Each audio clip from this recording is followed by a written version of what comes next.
Welcome to Nerd Church, extra credit edition. Whoop, So we're whoop. starting a little early, so that a few of our player characters can do some bonus exploring. To catch everyone up, we are currently located in the village of Tesh-Shiar, the newly liberated village of Tesh-Shiar. Now that the party has successfully battled against and defeated the evil, or maybe misguided, wizard Tentathian. Several of the party have invested a few days doing different things. In the aftermath, exploring the laboratory, picking up some clues about what connections might lead them to the organization that's making this happen. A lot of new sort of discoveries around how Tantathian's work was funded and directed. Many of those things, those clues pointing back to the capital city. Also spent some time engaging with some of the leaders of the village, including Rents, and I believe an invitation was extended for Rents to journey with the party. And then some money was found and other fun things. Although did that ever get split up? No, No, it did you not. sure did. You sure held on to that, didn't you? Yeah, we'll have to. We'll We can. have But, to ask him about that. The supplies from the lab have been loaded on. Well, will be loaded on the cricket to take back. So that's 500. That's another 500 gold pieces that we have yet to acquire. But I have it listed in my inventory. Yeah, we'll have to talk to Air about that. So we can do this one of two ways, and I'll want you guys to decide. We can either do kind of a flash forward thing here, where you two go off and do the little investigation you had planned first, or we can do this chronologically, and we can have Courtney catch Pando up on what's been happening in these 3-ish days that you all were chilling. I'm cool either way. Yeah, actually, I do kind of like that. Me too. Um, I like it. unless we want to wait for Air to be here so that she can hear I didn't fill in for it. what Pando is doing, and this can just kind of be wedged in. Yeah. So I guess it would be a time travel thing. We can wedge this in. This is because I feel like when we start today, we're going to be leaving the city, Yes. and this is those last couple of days where Potham was catching up on sleep and Right. other projects now that he's come out of it. Well, I think let's do the time travel thing then. Okay. I think that's the right way to do it. So Ooh, that blue cheese. Pulling Blue up all cheese the don't stats of play. the animals. Yeah. That was my French blue cheese I brought. That Anyway, was sorry. one that I've had two. Yeah, do it. Three. Okay. So, during one of your sort of recovery days, Potham, you approach your friend Freya, and because your mind has been occasionally coming back to, I mean, your mind has been heavily invested in your exploration of this device, but now that you've kind of figured out what you can figure out from that, your mind keeps wandering back to the very interesting stone monoliths that are not immediately outside of town, but a short journey outside of town. They're basically an hour's walk on the across the lake, so a half-day trip to go out and visit those. And I think you approach Freya and ask if she wants to come check them out, Yeah. or just sort of accompany you. I think ultimately that this is just something that is going to be boring, but so that, just in case I need a little muscle, it would be nice if you came along. You got it, little rock man. Let's see if Samuel wants to go with us. Yeah, so Samuel is definitely into it. He's fascinated by these. And I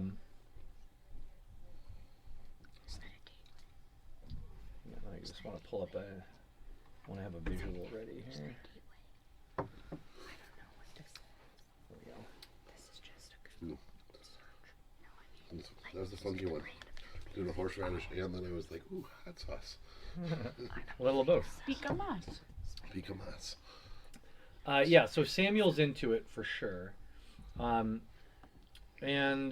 you all, what like time of day do you set out for Well, this? so they're being that they're were creatures. I would imagine It's going to be an just evening after thing.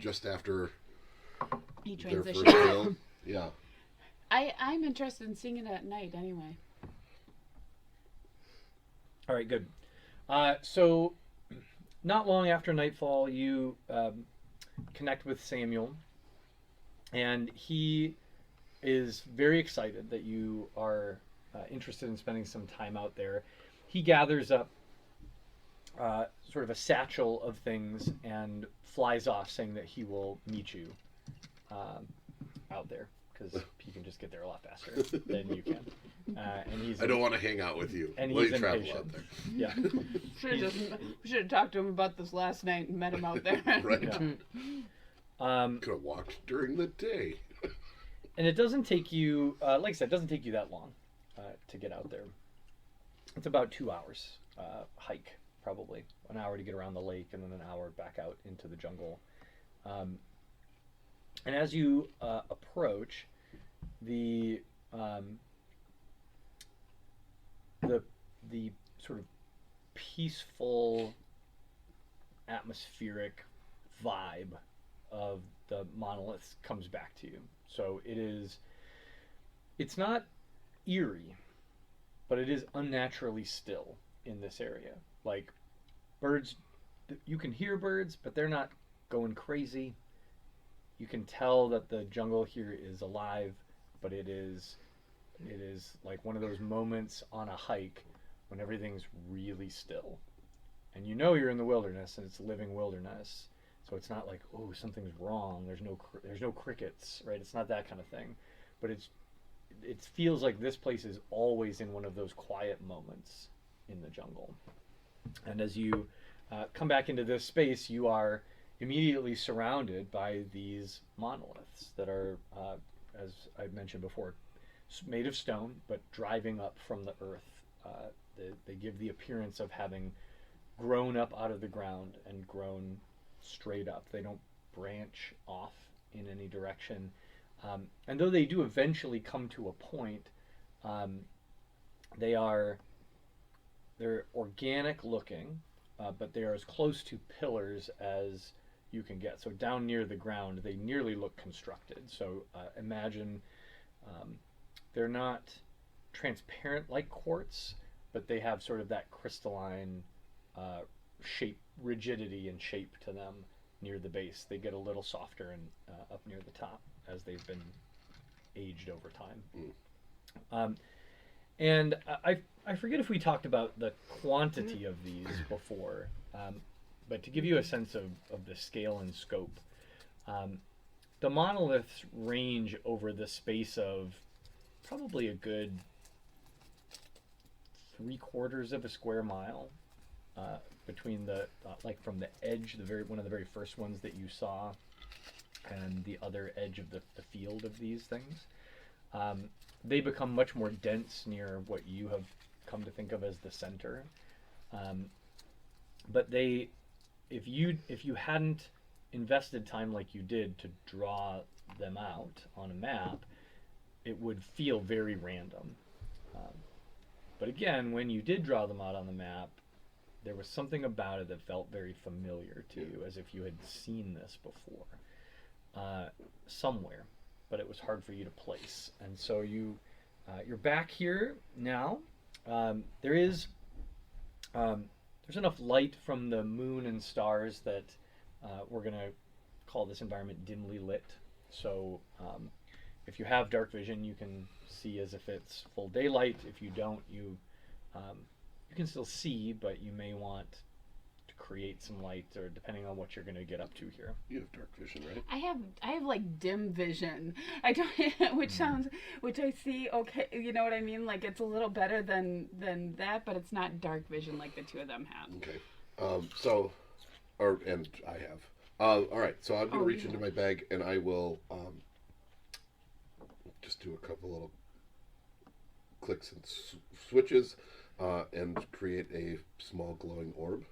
Okay. Which I'll hand off to Freya. Thank you. Magical tinkering. That's what that was. Love it. 5-foot radius light is what she has now. Okay. Flashlight. Yeah, so you have the equivalent of like a work light Sure. that you can set up. Samuel is already here. He's perched on one of the shorter monoliths when you arrive, and he's already he's up there. He almost doesn't notice you enter the area because he is busily sketching in like a notepad that he has. You have had enough conversations with him up to this point to know that he had sketched out similar maps to what you have, because his point of view is from there, and so Sure. that was kind of the first way he looked at it. But he didn't see any pattern or anything to this. His opinion, his amateur scientific opinion, is that these are random and organic growths from the earth, but he is very fascinated by them because from what he can tell, they grow faster than what you would expect any sort of crystal to grow. He still believes they're hundreds of years old based on the wear on the tops, but he doesn't see a pattern. Anyway, so he's just scribbling away as you all come into the sort of central area where these are the most dense.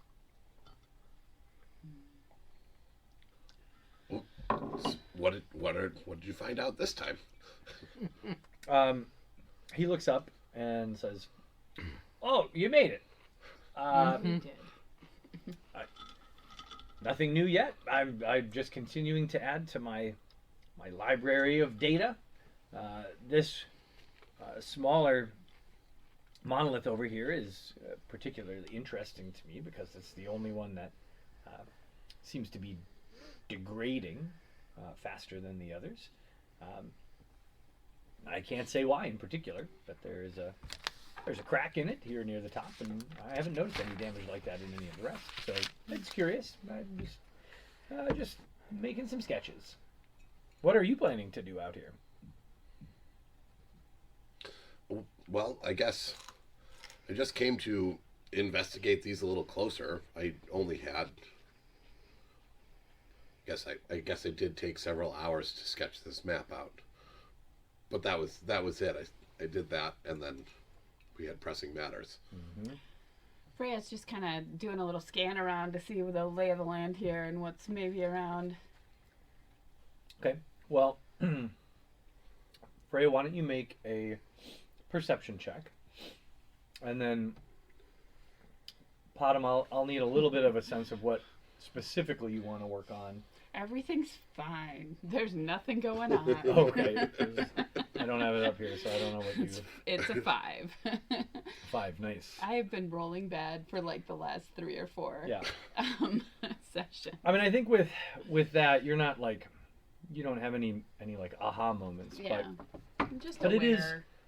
it's peaceful here, and I think you're able to find a comfortable spot to maybe just sort of sit and get comfortable. Observe. Mm-hmm. I guess from this point now, I'll just ask Samuel if he's happened to have seen. I'll let him know that I sort of feel like I've seen this before, and start kind of picking his brain on similar books that we've read. It's like talking to that person and being like, "How do we know each other?" Yeah. Did you? I'm from Nina. Does that help? Right. All right. Why don't you make a history check? and let's see if, as you scour your memory, Could Freya back him up on that? No, I'm not sure how. no. Maybe it's because Freya is trying to help that I rolled a 7. She's like, what about this? What about that? What about that I know, one time? I know a lot of history. Maybe not something that's helpful, but I do know a lot of history. There was a storybook that I read once. It was called Dr. Parnassus and the Imaginarium. It was fantastic. It's not that. I think what this really is that as you're trying to pick Samuel's brain on this, it becomes very clear that what's familiar to you is not familiar to him. Sure. He's never seen this looks random to him, and so the map that you've drawn, it's tickling something in your brain, but Samuel's not going to be any help to you. It becomes very clear very quickly. Sure. Because he's like, I don't know. I don't know what you're talking Doesn't he about. want to get into a philosophical debate about if these were man-made or natural? He is confident that they are naturally occurring, but that his theory is that the magic suffusing Tellus has accelerated their growth in some interesting way. So Why don't you throw some purple goo on it? what you come to at the end is sort of I don't this even know if this purple goo is still good. what it comes to at the end is you sort of come to an understanding that he is he's much more of like a natural scientist. Sure. And he thinks of this like a geologist would think about it, has stumbled upon it. He's not seeing anything else here. He's just like, look at these crazy rocks. Now I'm going to apply my worldview to them, and Sure. here's the explanation that I'm coming up with. But he's not really willing or interested in going beyond that. All right. From the map and from where I'm kind of standing now, is there, I guess, anything in particular that catches my eye particularly? I've said particular a lot. Here's what I need. I need you in the brain of Potom Mm-hmm. to make a guess at what this pattern might be connected to, Sure. so that I can tell you what to roll. Because I just need to know what line of thought is Potom going down and pursuing. Animal handling. Yeah. Yes. Well, Acrobatics. Because you kind of went down with Nature. Samuel, like, have we read? Was this out of a book sometime that Sure. that well-educated people would have read? Like, is there something out in academia that we both would connect on? And that was a even dead end. like ancient books of people like, oh, aliens dropped these off for us. So yeah, I guess my biggest question is, were they created? Did something create them? So is that like, are you checking nature then, or are you like? It would be an Arcana check. Arcana check. I mean, if are they magical and Well, so that's a very different question. Sure. Right? So either you're chasing down Samuel's path and saying, like, let me get scientific here and like take a little sample and see if I can understand what this substance is and how it might have grown, or how it might have been, like, was this artificially created or whatever. Or you're trying to examine, like, do these have magical properties?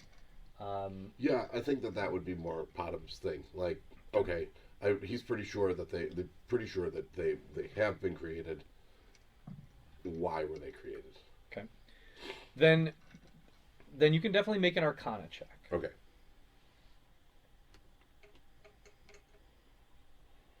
$22. Okay. I'm good at Arcana. With a 22, I mean, now that you have some time to really invest here, you know these are laid out. You know they're laid out in a pattern of some kind. You just cannot, for the life of you, figure out what this pattern is or what it means. The first thing you recognize is it doesn't seem to be runic or a spell construct. So the layout of these is not designed to do something magical just by the fact that it is laid out this way, right? It's not like, oh, if I zoom out, this is the same as the spell construct to make a thing happen. Sure. The other thing you do is, when Samuel's not looking, maybe you scrape off a little bit of one of these and you futz with it a little bit. You apply some reactions and Plug it into the battery. yeah. Oh yeah.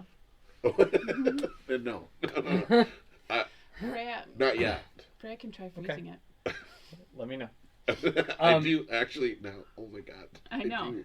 That's what I thought we were coming out here for. The thing is that I guess I feel like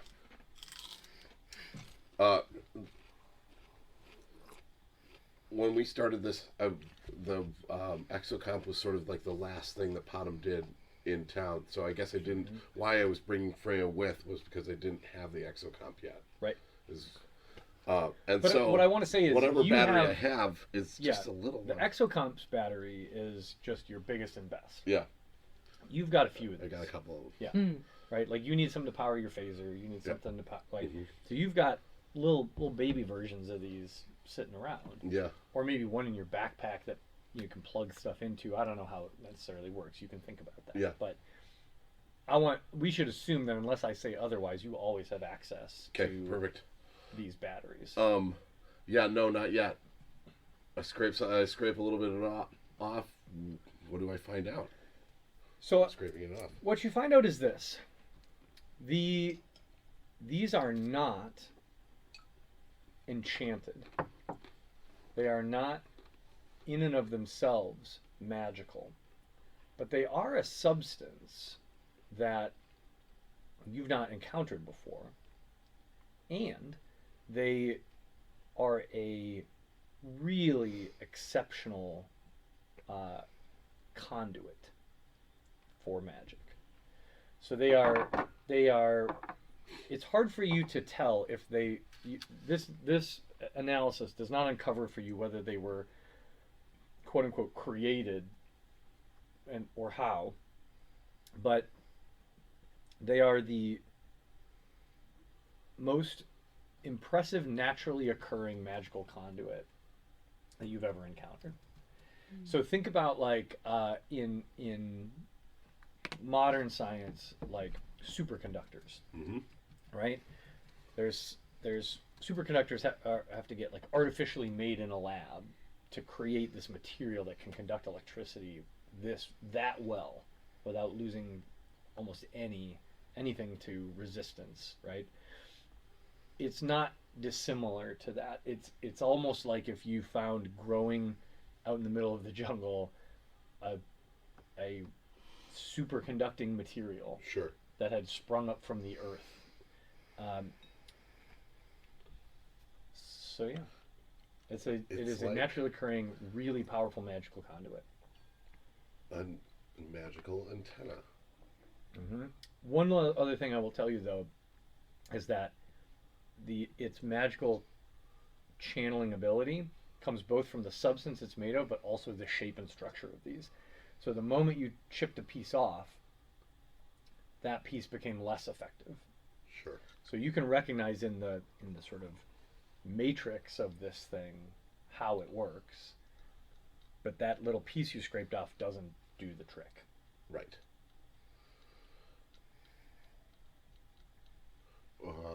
Freya, while this is happening, because what we just described is a couple hours of work. And now these two nerds have just like spaced out for hours, and you're sitting there. So I want to know what you would be investing your time in here. I'm gonna just take a little wander among those. I kind of wonder myself too what's going on. Me, Freya can't do a lot of experiments like Potham can, but I don't know. Well, let's I get think kinda about like bored how as I'm up Freya there. would engage with something Yeah, like this, no, right? no, I'm Like getting kinda Bottom's the bored out nerdy there. engineer I scientist. feel like you're super physical. I Like, know. You'd be like Well, I already Can I tried climb to this? climb one. I already Right. tried to climb one. Sorry, I I'm not did there. that. It didn't really do anything. You are that, but you're also the most spiritual probably Yes. of this group. Yes, I would argue. that is actually what I was just going to say. So I thought she's going to go on a little meditative walkabout. She's going to just go and explore. This is like 3/4 of a square mile or whatever of ruins. And so she's like, these nerds. I'm just going to go. I'm going on a little bit of a walkabout here. And, maybe I pull out my amulet. And I'm having a little alone time. We've had We've had a lot going on, man. I might need to just kind of center myself. Well, if you pull out your totem amulet, what I would say is, why don't you make a religion check, and let's see.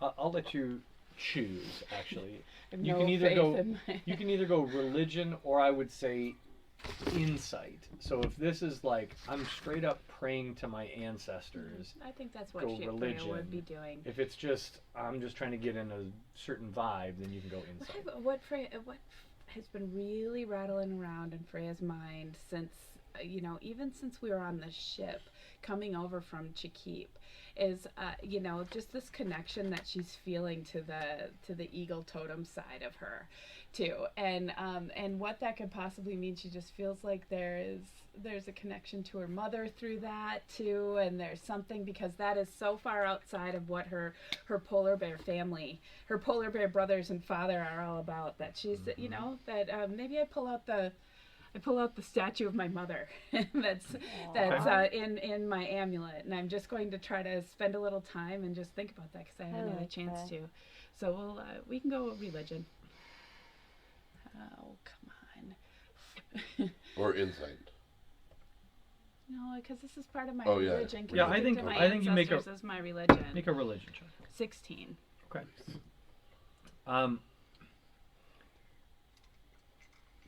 So here's what I think your experience is.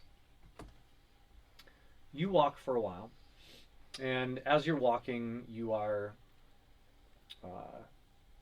Well, you could describe to us maybe how Freya prays, Yeah. or no, it's is it more of prayer a- or meditation or chanting, or like what does this look when Freya does this? When Freya engages with her religion, her formal religion, Uh-huh. what does that look like? What are the Yeah, trappings it's very of that? much. So it is about sitting down, and it's a ritualistic, almost removing of the amulet on a place and a placing of the statues. And she takes her mother's statue and she puts it center.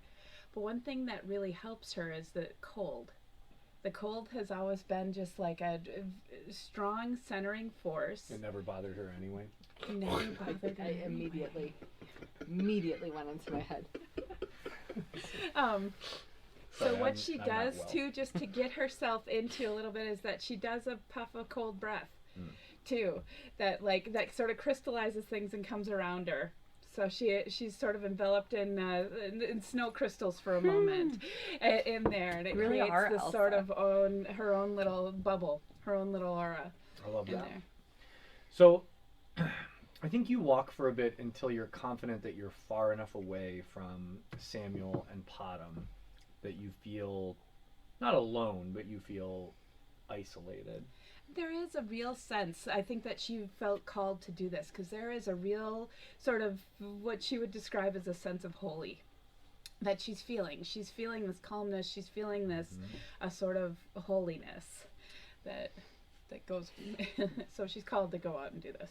Yeah, and almost unconsciously, I think you trace that feeling of peace to a small clearing that is between four of these monoliths of varying heights, where trees and bushes haven't really invaded this area. It doesn't look like a man-made clearing by any means, but it's just a space where there's room to sit and not a lot in the way, and it's far enough away from your group that it's very quiet, very peaceful here. And so you sit and pull out the accoutrement of your faith, and you start engaging in this ritual. And as you do, when you breathe this sort of blast of cold breath, It's a very humid environment, and so it creates this cloud of fog around your head and body that sort of hovers there for a moment. And It's my own little personal snow globe. yeah, I make a little snow globe. and as you're in there, just engaging with this, and centering yourself, something passes through the fog. Something small. You don't actually see an object. You just see its passage through the fog. Something disturbs the fog. It moves laterally across your vision through the cloud. It enters on one side and exits on the other side, and you see like a path, like an inverse chemtrail, right? Can't believe I just used the term chemtrail. That's, like, Inverse chemtrail, which actually took me a moment to be like, Yeah. oh, what's that? Oh, Oh, I okay, see. got it. Everything's a I do chemtrail, that, and you then know? you make a They're not- non-chemtrail. because they're not really Now you have to take the plane out of it. they're not really chemtrails. Is my Yeah. point. Like that's what conspiracy Right. theorists call them, and I clearly spend too much time on Reddit. It's like an Etch-a-Sketch. Anyway, that's what happens. Okay. And almost and a moment later, you're almost not even sure that it was there because the cloud, reforms. I just immediately go to thinking, though, of course these are around me. That's one of the spirits that I called. That's one of the spirits that I called in my ritual. So it's almost like I'm not too shocked. Like I always expect to see something like that almost. As you just sort of stay there in this peaceful space, that experience repeats itself several times, where something enters the cloud and exits it, passes through over and over again. I'm like, there's Not like a every- lot of activity happening. Not like every around 10 here. seconds or anything, Uh-huh. right? But like a couple minutes go by, right? As long as you stay peaceful and centered here, this continues to happen. Enough that I know something is there. Yeah. It's Yeah. not a fluke. It's not a. Hang on, let's hit pause quick because I think we've got another one of our elves. Okay. So, you're meditating there and having this experience. Potom has done sort of his experiments. I think it's around the time where you sort of have this discovery and you get all excited to share it with somebody that you look up and you realize that Samuel has left. At some point while you were doing Irish this, exit. he just bailed without saying anything, and he's not here. Yeah, I thought that guy was totally going to be cool. Philosophers, oh. Where philosophers are the worst. Right. We're philosophers. Philosophers. Oh dear.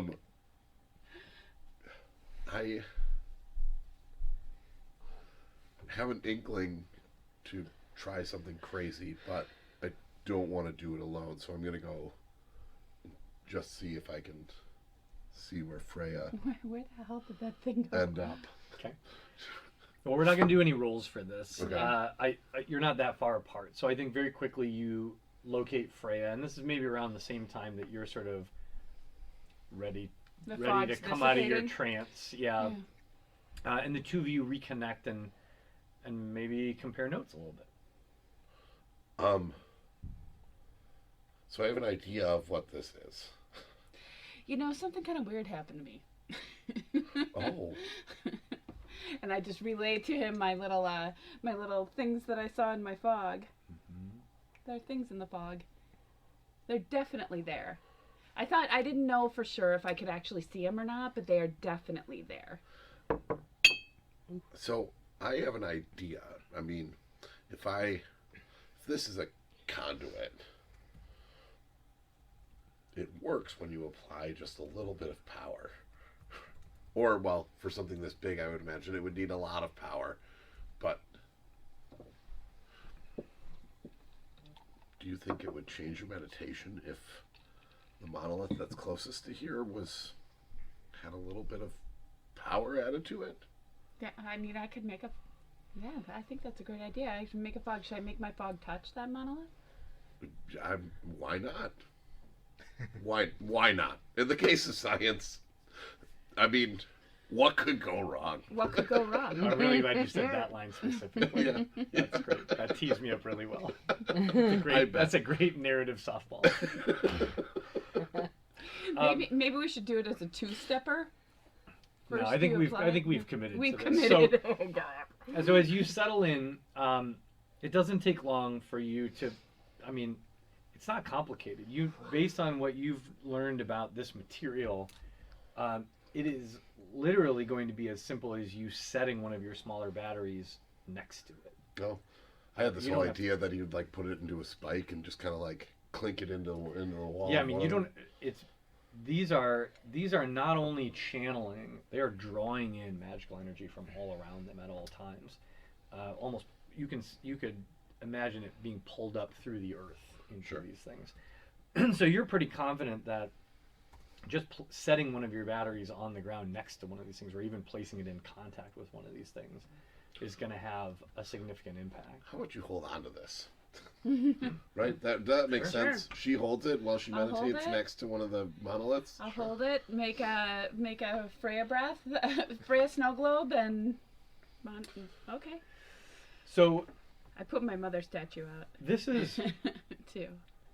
you've been here for a few hours. It is almost exactly midnight when you all sit down to do this. I don't know that you realize that that's the case, but it is nearly the point where the sun is at its zenith on the opposite side of the planet.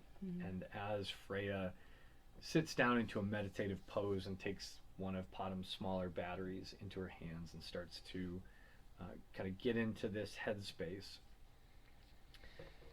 she breathes out a blast of cold breath, and this fog encircles her and the battery and the things around it. And you can actually see in the fog, you can see glowing magical energy leaving the battery and being drawn through the fog towards one of these monoliths. It illuminates the fog, and the fog changes from what you're used to. It is not simply anymore just like when you're outside in the winter and breathe out and see your breath. It starts to transform, and it grows, and it spreads, and it all starts to glow. And it's no longer just coming out of your mouth, like it's multiplying, and it's spreading across these monoliths. And it's not floating up high enough to like conceal your sight. It's drifting at about waist height until all of this grove around you, this grove of stone monoliths, is again moonlit, but covered in this nearly waist high sort of thin wispy fog. This process takes several minutes as you watch it sort of slowly, organically spread to the limits of your vision. So Padam is enveloped in the fog because he's not even waist height. Yeah.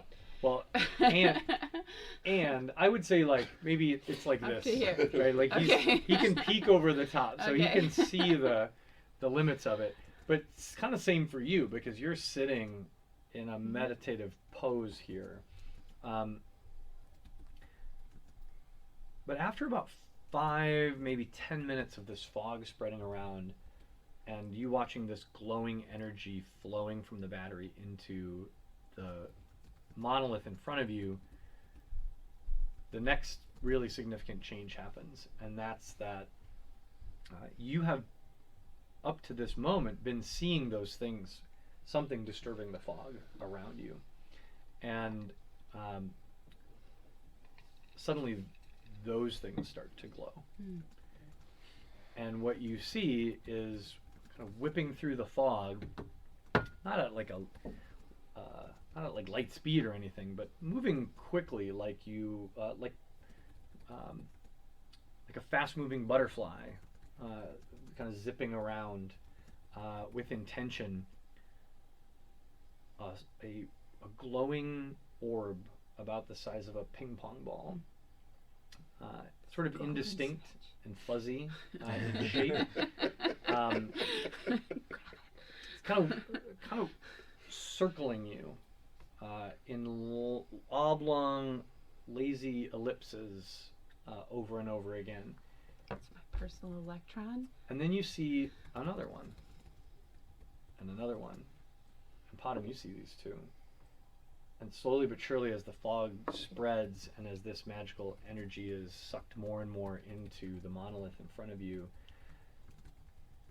dozens of Are these... they just around me, or are they all around one of everywhere? them does seem to be Just around me. orbiting you, or it's hard to keep track because especially once there's 30, 40, 75, 100, hundreds at the limits of your vision.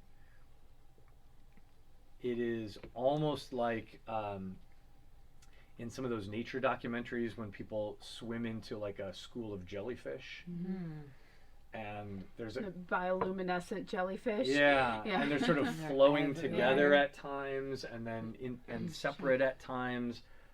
They're very dense in certain areas, and then suddenly it sweeps this way.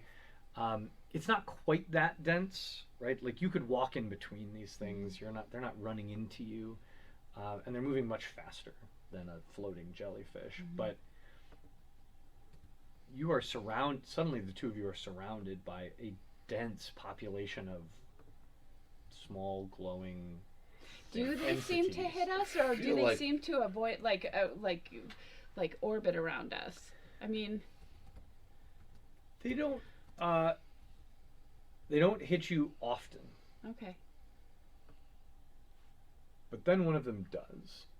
It hits Potom. I was gonna say Potom is definitely like reaching Wow. out to see if he can like And it is Oh. immediately familiar to you because it is the exact same feeling that you had in the laboratory when an invisible electric ghost eel passed through your body Oh, in dozens of places as you finally dismantled this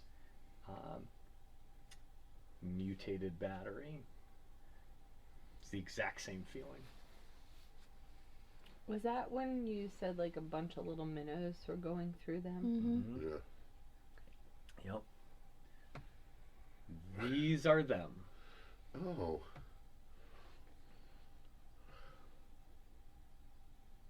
Okay.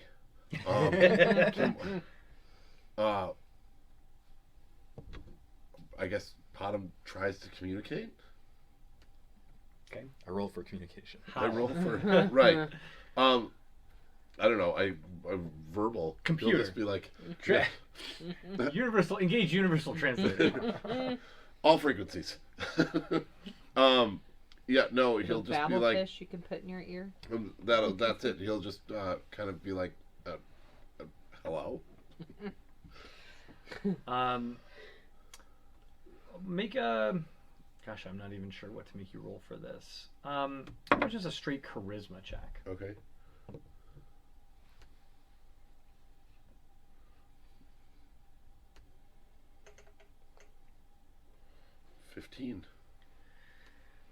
$15.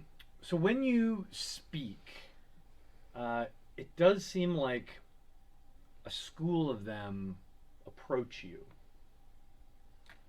but then just moments later they kind of sweep away and then go back into the space. So it was almost like they were reacting to you, Sure. but you didn't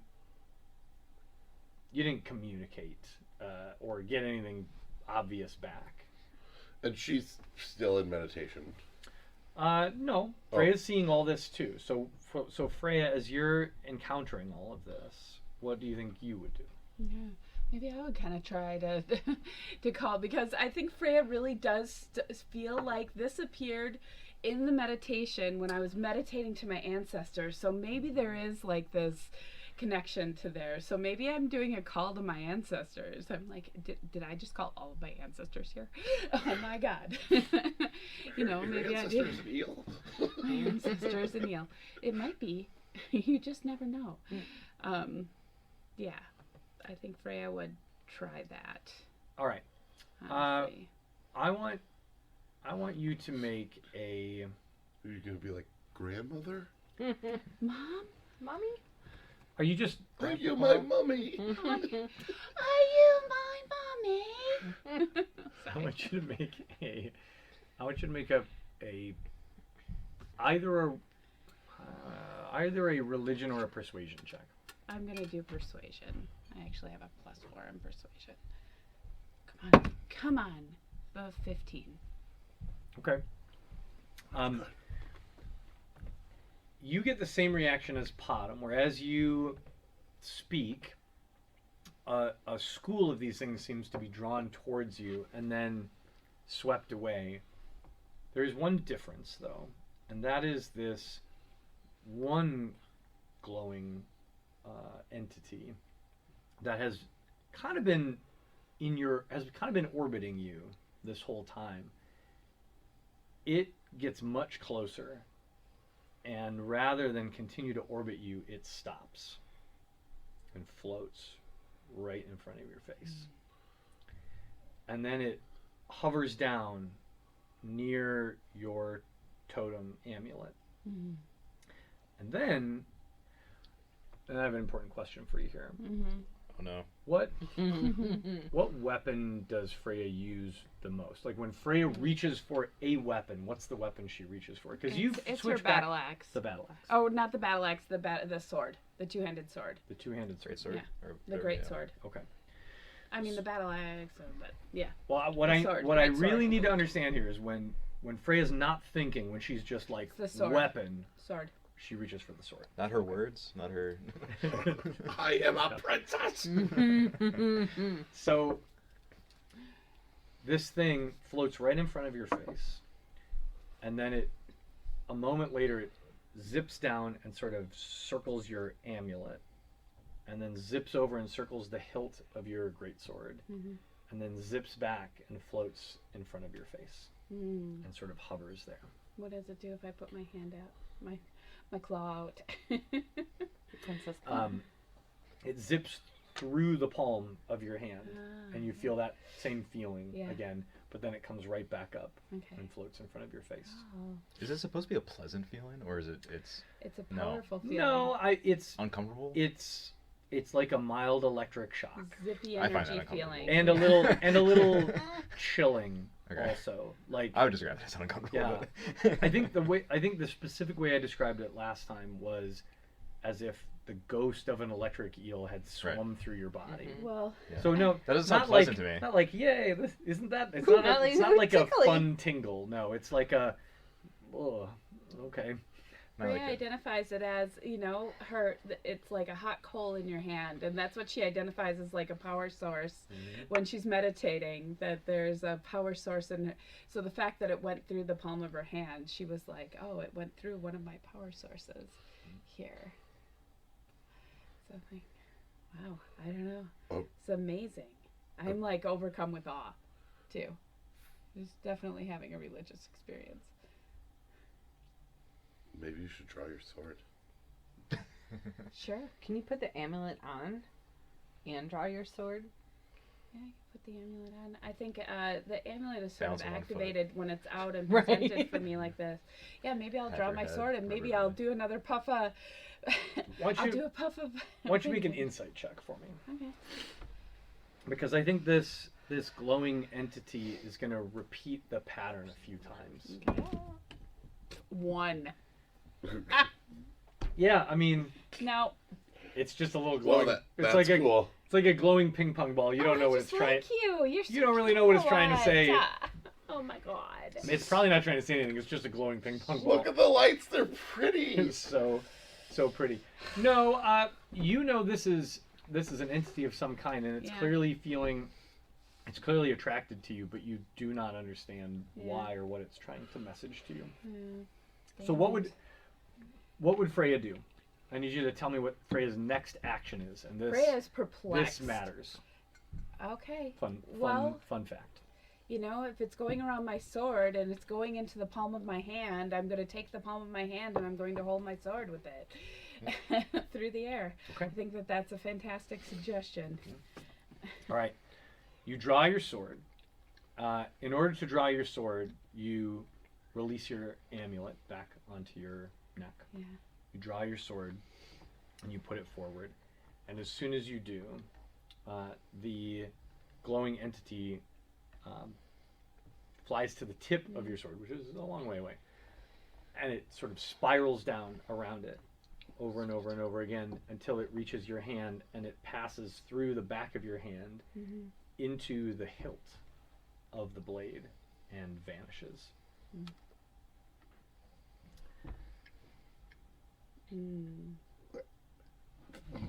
Cool. I know, that is cool. I don't know what to do. In my heart of hearts, this is what I feel too. In my heart of hearts, I say to Padam, I think my mother just went into my sword. What? What does it look like? What does What it does your look sword look like? Now? Just still looks like your sword. Oh, there's It a just- menu. Does it glow at all? Like or a anything? hula woman. This now it's cool. Do- It look, do- you know do- those do- things do- out in front of do- car do- dealerships where it's, Yeah. it's a wobbly Whoa. fan dance guy. That's what it looks like now. Now your sword does that. There's not like a rune in my sword now or something like that. No, it just disappears. Or like the one ring, like the inscription suddenly shows up, but in a positive way. But in a positive way. What are the rest of the lights doing? They're just still doing what they were doing. That was my one special light. That was my mother light. It went into my sword. So I keep saying like that doesn't. So- Okay. So, Remind me So for a wait. second. What's the name of your clan? Rogar's daughter. That's Rogar's clan. It's Rogar. That's my father, and so the clan name changes with whoever the clan leader is. That's confusion. No, it is. It's Rogar. Yeah, that makes it hard for historical records. No, not at all. Because there's a long line, you know, in the Bible when they read, then they're like, "Was the son of? Was the son They of?" just all know. They just all know. That's part of Freya's history lesson. Is that Freya can recite her entire clan all the way back. What's Potom doing as all this is can going we on? skip to clan 27 of the 50? You know, card That's all I need to there's know. there's a card catalog. Were you ever clan? I was Walter trying to Knight? explain to Gabe yesterday what a card catalog was.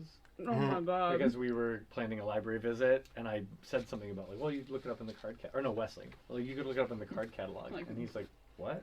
What are you talking about? I said, well, it's like a piece of furniture with a bunch of tiny drawers in it, and each drawer is Index full cards. of index cards with stuff printed on them in alphabetical order. For every book that's And, in the library. and he was like, his What? brain was melting in front of me. And he was like, that sounds so dumb. Everything you're describing sounds like the worst way to find a book. Which is like, I mean, it's not wrong. I'm And I was like, yeah, but at the time it was like a really good No. system. Yeah, no, it was great. Oh my goodness. you know nothing. You Yeah. know There is a TikTok of a dad who is constantly asking his daughter about outdated things. Hmm. One of them being, he's like, how much is a money order and what would you use it for? And she's like, you're gonna what? You can't order money. On Amazon.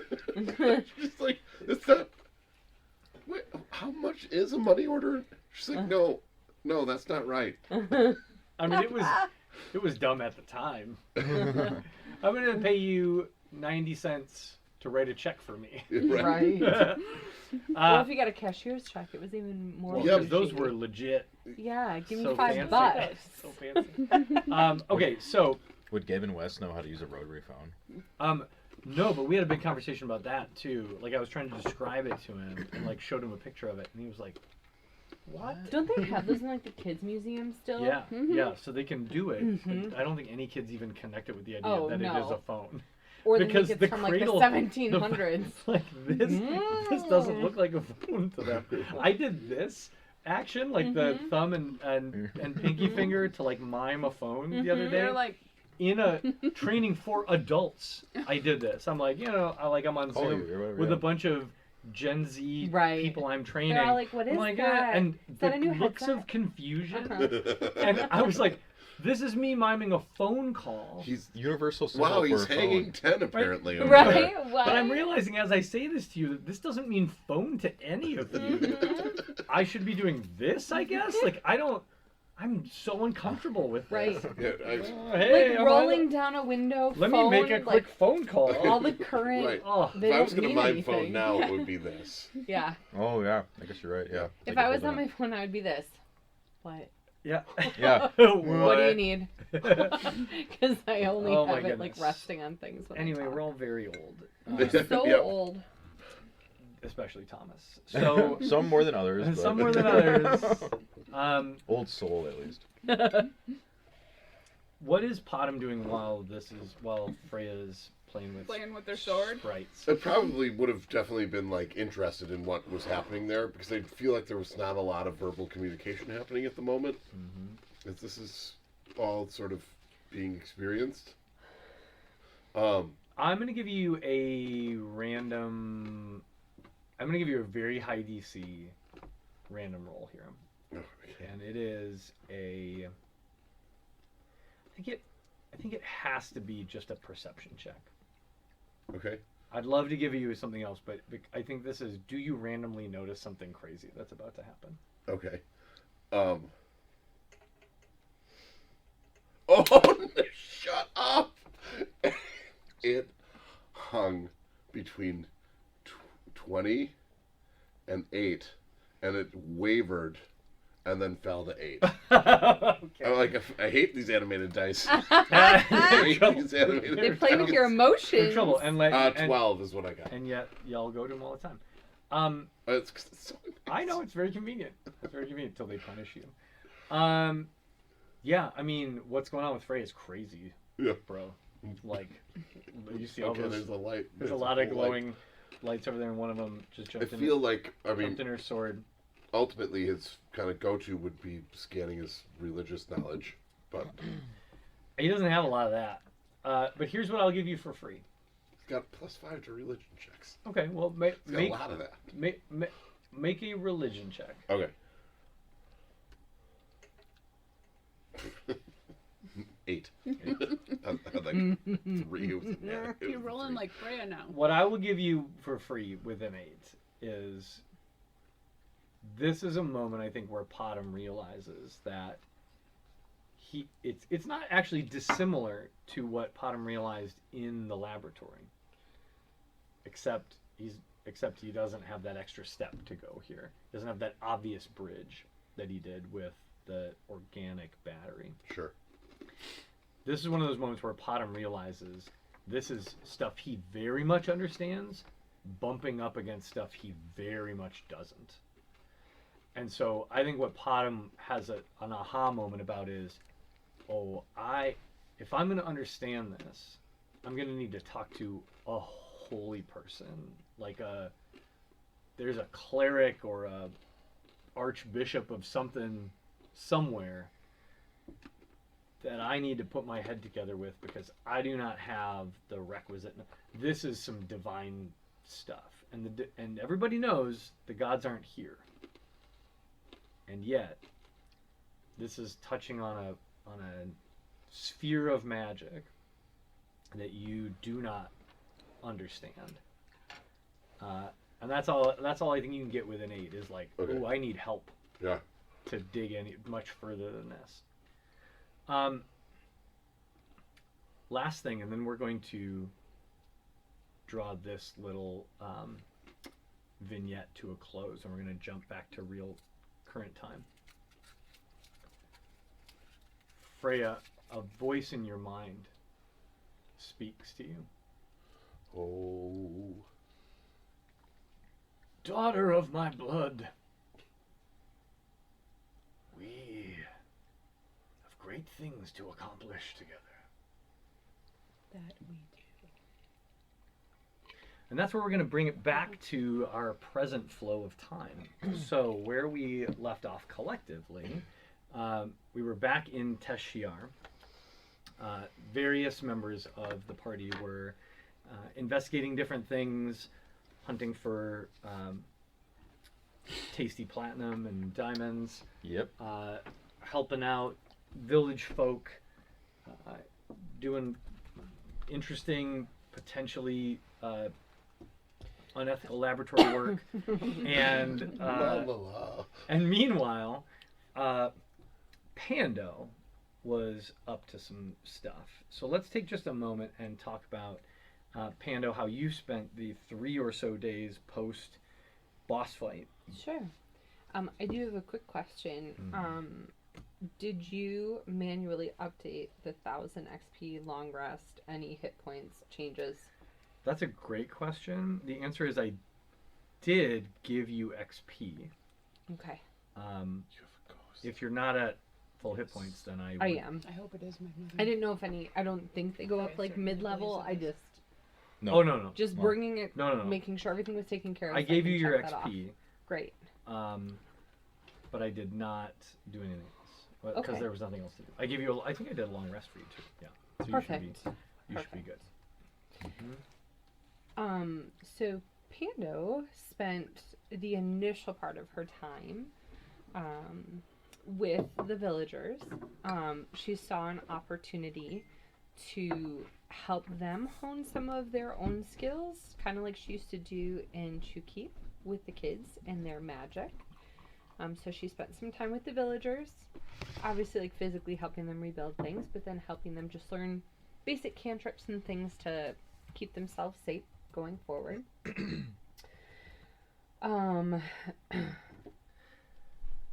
I would like you to make a. I'd like you to make an either an insight or or a straight intelligence check for this. Insight or performance. How about that? Insight or performance Okay. to see how effective you were at engaging the populace Sure. in this work. And I'm also going to give you advantage on this because this is something that Freya spent time working on. Her effort was a little more focused on defending the village, but I think there's some similar like, hey everybody, let's rally up Right. here, and we're taking on kind of temporary leadership roles. Because she We was want to also leave you helping better than we found you. Right. the dad who, yeah. Mhm. Okay, so advantage. 17. Great. So I think this goes pretty well. So first of all, y'all are welcomed as heroes once people get over the initial shock of Sure. and questioning whether this is even real and Sure. if it's safe. But they are extraordinarily grateful to you. I think Pando has a way with kids and probably always has. And plus, all these kids look like little animals, so she's probably like, "Oh my God, you're the most adorable kids ever." They all have really big eyes. Right. It's like an anime village of just animal children, the most cute. I'm like, I'm never leaving. Village of animal children. Oh. So there's like a pack of them following you around most of the time, I would say. Although I think what's interesting is that it's actually a number of the adults that get the most value from what you have to teach. It's not like this was a village that was unsophisticated or unfamiliar with some of the things that you're talking about, but you made a decade or more of a practice of this. And so there's some functional like magic that makes our life easier, right? Interestingly, I think of this as almost a parallel in some ways to what you're doing in the real world. Right? That there's some like, in this world, it's like magical life skills. Yeah. You need to be able to cook. You need to be able to clean your laundry. Right. You need to be able to do simple maintenance around your home. Make Yeah. sure clean water is flowing. Take care of sewage, like that kind of thing. Yeah. Or your kids get sick, or Right. the village has a problem, or whatever. Right. And so I think that's the kind of stuff that Pando has been accustomed to going down into the poor parts of Chukip and teaching. And this village has some of that, but you're able to take it to a level of sophistication that makes their lives even just in the course of a couple days, measurably easier. Yeah. Or more stable, let's say. So while Freya has been investing in their security, I think you've been investing in their stability, and it's a significant impact. Yeah. Yeah, that's a nice balanced approach to things. During that time, I also worked on my own spells and my own craft, and just at a high level, I wanted to share that with the group. I can share it in roleplay format if we want, one of like the breakfast debriefs. But since we're kind of going back in time to catch up to current time. No, let's do a breakfast debrief. I mean, because y'all have been hanging out in this village for, we're saying roughly 3 days, maybe more like 4, post-battle. And so because the village only wakes up at night, there is, I think, you all have had to adapt to that time frame a little bit. Yeah. And there is a touch point for you every day. You're all working on different things, but I do think this group gets together and is like, how we doing? What's up? And Are that's we what I sticking heard around in the session. here? Aaron, Like, did you kinda happen like to the- find anything in your looking around of stuff? Why don't y'all role play out Pretty barren. Why don't y'all role play out one of the breakfast debriefs to give you another chance to do Okay. this? Sure. And then I'll do a human break while that's happening. Okay. Imagine that probably the morning that Freya and I leave for our little thing. Yes, because I will also be leaving that morning. Okay. It's a good morning for leaving. Yeah. So Um, like, I guess I always kind of thought that we had stayed in Chukip for like 5 or 6 days. I thought that we're too, not- and you we're guys not said in keep- your last session. Yeah, Not a week or Chukip, something, Tal Yeah. Yes, Yeah, you guys said in the Yeah, last we did. session you upped it to essentially like a week Yeah, because Weekish, yeah. and that I loved that. I mean, I would have gone along with whatever was decided, but I really loved that because that gives us time to do things like this with the village and to do those separate things as well and come back. Yeah. So like our total experience here was definitely, I would say, like 7 days. Yeah. So like the first 2 days we battled the wizard, and then the 2 days after that, Potom was like lost and being obsessed with the thing. So there's 4 days in general. Right. And then just 3 more on top of that. Right. So I would imagine that this is probably like day 4 or 5. Sure. Mm-hmm. Sure. So we're almost done. Yeah. No, I Only- just giving you a quick update on, there's additional battlements and fortifications, and and troops have been trained, and there's excellent. Rents and I have been working close together to get this The lab is to closed. shore up there. Yeah, the lab is closed down. I mean, the resources that could go back to the city could be used have been, distributed. I mean, other than just that last little infrastructure stuff, we're pretty much done down there in the lab. Yeah. And I was able to find 40 platinum, Sweet. so we can either keep that for ourselves, or split it, or give it back to the Give some group. to the village. Hey, Gabe. I don't know. We might What do need you- a what do you- little where- bit. where do you need the cash? Freya wouldn't be. There's probably some more down What, there that they can find. like we did a lot of work. I We mean, did. We a did lot of do a lot of work. I mean, Maybe I don't know. We let's leave a see. little for Yeah, I was them, just and then we gonna say, split the let's rest of it. give them 20, 80. Yeah. Percent. Yeah. Yeah. Yeah. Mm-hmm. Oh, thanks. Just in case. so eight, and then 8 platinum pieces apiece, Okay. and we'll give 8 But I'll to take the. that. Oh yeah, it's evenly split. Each gets a share. We all get a share, and then the town gets collectively one share. Thanks. You see how I did that? Yeah. So do we each get 8? Yeah. Each get 8. We're discussing the platinum Yeah. Splitting up the loot. and We giving one share to the town. We did. We Like, split it up in yeah. 5 pieces, 5 Nice. cards. Yeah. Well, and just as review, So we get 8. there's a fair 8. amount of useful material Yeah. that the village is taking away from the laboratory that Potom can't pack up. Yeah, that- which is what we've covered that those have been distributed,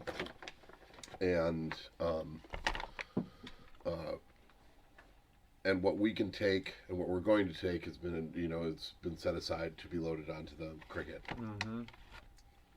So the village, so don't feel too guilty, because the village has got a little bit of a windfall here. Yeah. We want to give them something, but we've also done a lot Mm-hmm. and need it. I'm wounded. No. So that's your update. The But lab of course, is we're not closing paying, down. we're not paying for lodging at this point. No, we are Oh, not.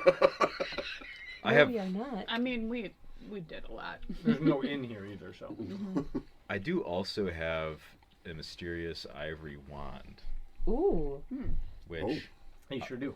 which I would like to either roll Arcana or something How about I myself, just- or Do the identify check. or I was gonna say, or we can do that. Yep. And I produce this beautiful ivory wand.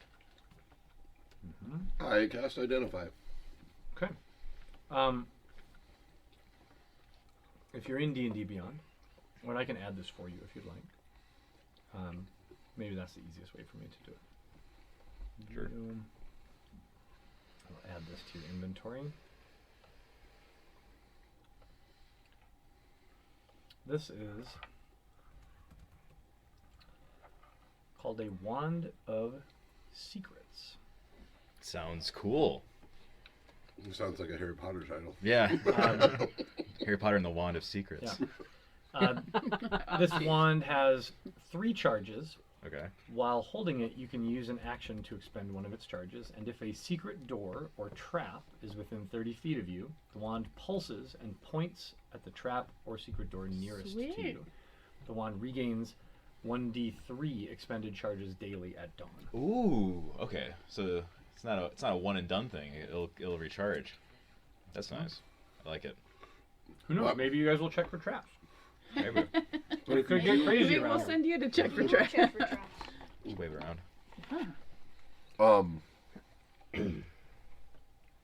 But if you roll 1, it destroys itself, right?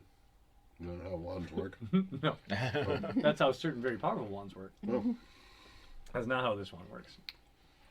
This is a pretty modest powered wand. It just kind of does its thing reliably. Okay. Yeah, I'm happy to pass that around the group. I also have a Mind Spike scroll, but I'm holding on to that one. What is that again? It's a second level spell I read at school, but it basically it's really cool actually. So it's I think it's like 3d8 damage, Like It's psychic pretty potent. damage. and then Nice. but what I think is cooler though is that it if they fail to save, you know where they are. Like they can't hide from you. So like any effects like invisibility or being hidden or anything are That is Yeah. cool. Yeah. That is cool. And air is a creeper. Perfect. I'm gonna know where you are. exactly. Come out, come out. Don't try hiding from me. I'm having to spike your brain. Nice. All right. So, any other breakfast updates? Did you I didn't update mine. do your breakfast update? So, not that Pando expects anyone to keep this in their head, but she did want to share that she's been working a lot on her own spells, like as she's been going kind of into the woods. So just for you guys to be aware, when she's in her elf form, her cantrips are now Infestation, Primal Savagery, and Thorn Whip. Her level 1 spells are Absorb Elements, Cure Wounds, Entangle, Healing Word, and I can Nice. stun on any of these. Lots of flexibility. Lots of flexibility. Level 2, actually, most of those level 1 spells carry over to level 2, or have the ability to cast at level 2 or second level. But she then has Earthbind, Find Traps, Nope. We'll never be caught. Caught by traps. and Flaming Sphere. These are reactionary things based on previous experiences. And then at her third level, she has Dispel Magic, which is a very interesting one. Summon Fae. Also very. So I can have a Fae accomplice essentially fighting alongside us. And they have really cool, like their bonus action is like just bleep 30 feet into another direction. and water breathing for us. So water breathing actually is something that's up to 10 willing creatures can breathe underwater until the spell ends.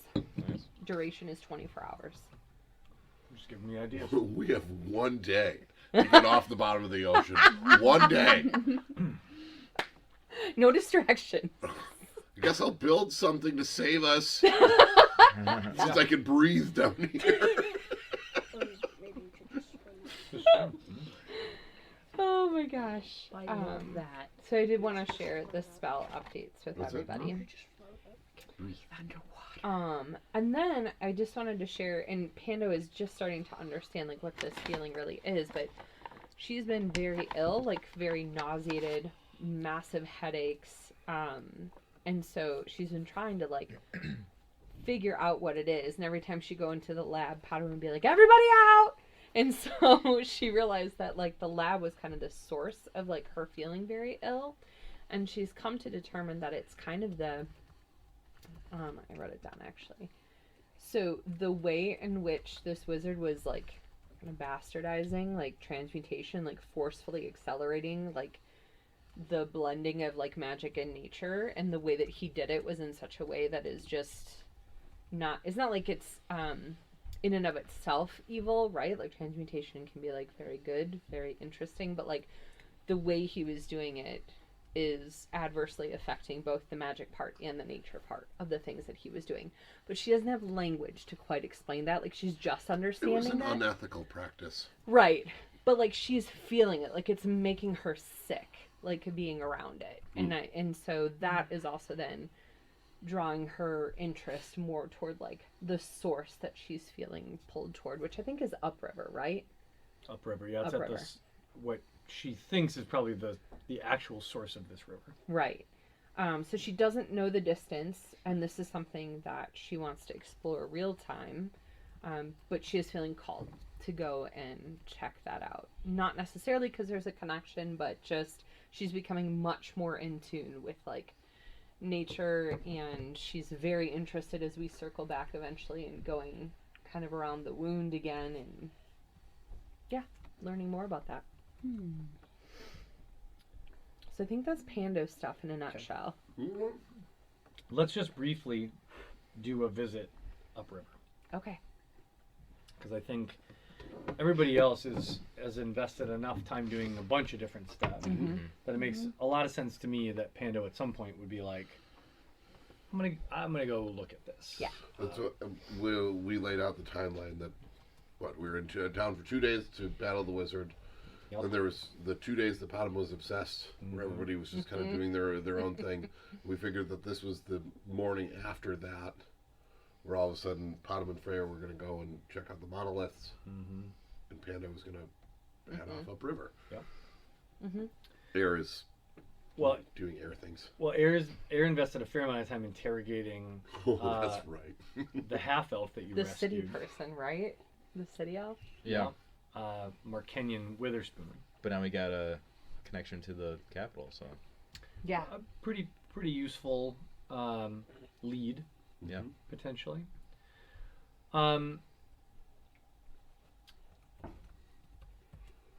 Tell me about how Pando, describe how you set out. First she has to hug all the little animal kids. For sure. Bye. And then I think that she goes in her elf form, and I think that she just cautiously walks. She walks toward it. During the day or at night? During the day. Okay. And this was one of my questions, because I don't know what the villagers would know, but I thought maybe I could roll for it and see if the villagers shared any insights or rumors or backstories that they were aware of the source. Sure. Why don't you make just a straight investigation, or not a straight, make an investigation check. Okay. If you're going to ask around. Yeah. 18. Yeah, very good. I mean, most villagers don't really know what you're talking about Sure. right, when you start getting into discussions of this energy, let's say. But after a little bit of discussion, you find yourself in a quiet conversation after one of your little classes with Yen, Fensel's daughter, and also the sort of secretary for the village. She approaches you, and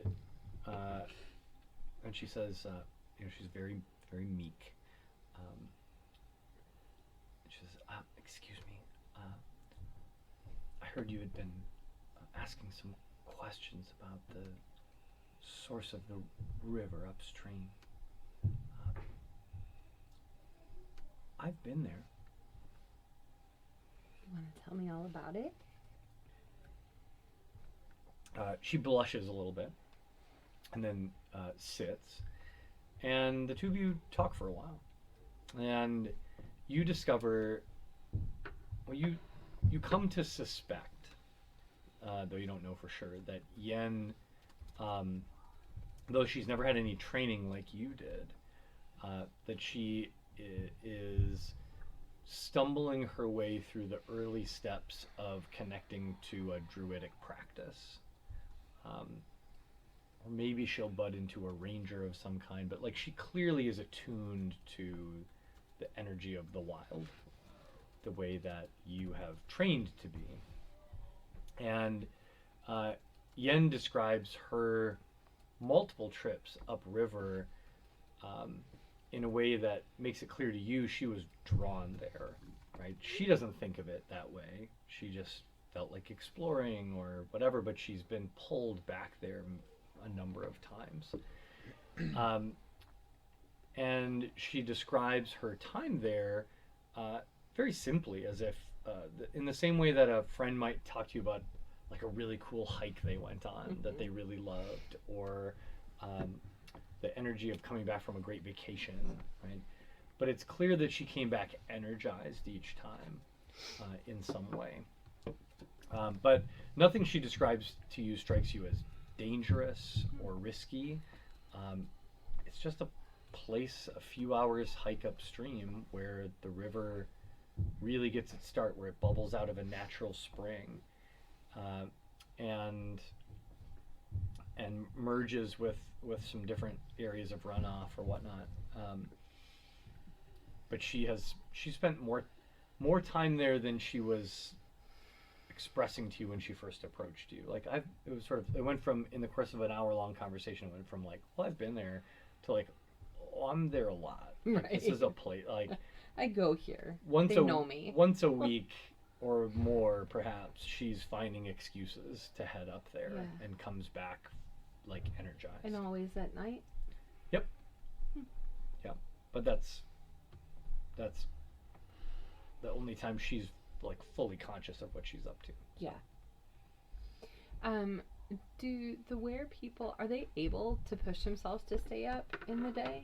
No. No. That is a intrinsic, like... And here's another interesting thing you discover, I think, probably from your conversation with Yen. That's only a factor of this area. And you're not sure exactly how to define the perimeter or the boundary of this area, but many of them describe a time where before they came to Teshiar, their transformations were hard to control or uncontrollable, or were driven by other forces like the moon or the tides or stress, where being within the community of Teshiar has given them all this stability. So it is consistent across all of the community members of Teshiar. Interesting. So more fueled by the place and not them. The place or the community, nobody really seems to understand it directly, but people who have left the community and come back have experienced this too. Interesting. Okay. Thank you, Yen. Sure. So I think when you do head upstream, first of all, the jungle is dense in this direction. So the the hike is not as easy as Yen made it sound. I mean, she's a were-deer, so Right. she prances merrily through the branches. Right. Right. It's Right. it's not a stretch for her, but I think it's an effort for you. But you do, after a couple hours, come to this space that she described. There's a I would call it a low hill, almost. If this were Lord of the Rings, we'd call it a barrow mound. But it is not ominous like that. Okay. But it is a rocky mound, overgrown with different jungle vegetation, probably about 30 feet in height, that sort of spreads gently to the ground in both directions. But it is from the midst of this rocky mound that the spring flows. Okay. And so you can see it's coming from various spots. It's not. Isn't it it's not like a cave or something in the middle no. of it? So it's not like one single fountain is like spewing all this water out. Sure. But across the face of this mound, of this rocky mound, water is pouring out in different places, and it is pristine, and it smells humid, but in the most like almost crisp way. The jungle, you're still in the jungle, right? So it is warm and humid here, but this water is coming. It's obvious to you it's coming from deep within the earth, because when it bubbles out of this mound, it is cold at the source. And because of that, there is sort of a natural mist hanging around ankle height, all around in this area, where the heat and the steam, sort of the heat and the humidity of the jungle impact this very cold water coming out of the earth. There's a lot of animals in this area, mostly small. Many insects, not in a like fetid swamp kind of way, not swarms of flies kind of thing, but big, almost bejeweled looking dragonflies, the size of your entire hand. Wow. Swooping around here. Tiny butterflies that almost seem to glow in the sunlight. They're so bright. There are a lot of frogs. Some of the frogs that you see are massive, like small dog size. They don't move much. You almost miss them. If you weren't so attuned to this, you would have thought they were boulders or a part of the rocks, because they're so cleverly concealed. But you do at one point see one take a hop, and it hops about 14 feet across to the other side. There's a lot going on here, nature-wise. When you get to this space, what do you think Panda would do? I think Panda would almost feel disrespectful in her elf form. And like without even really thinking about it, kind of wild shape into an animal. I was actually thinking of something like a deer. Something that's not like a large bear, like an ape, right? Sure. But like a more gentle, like forest creature. Yeah. But like absolutely.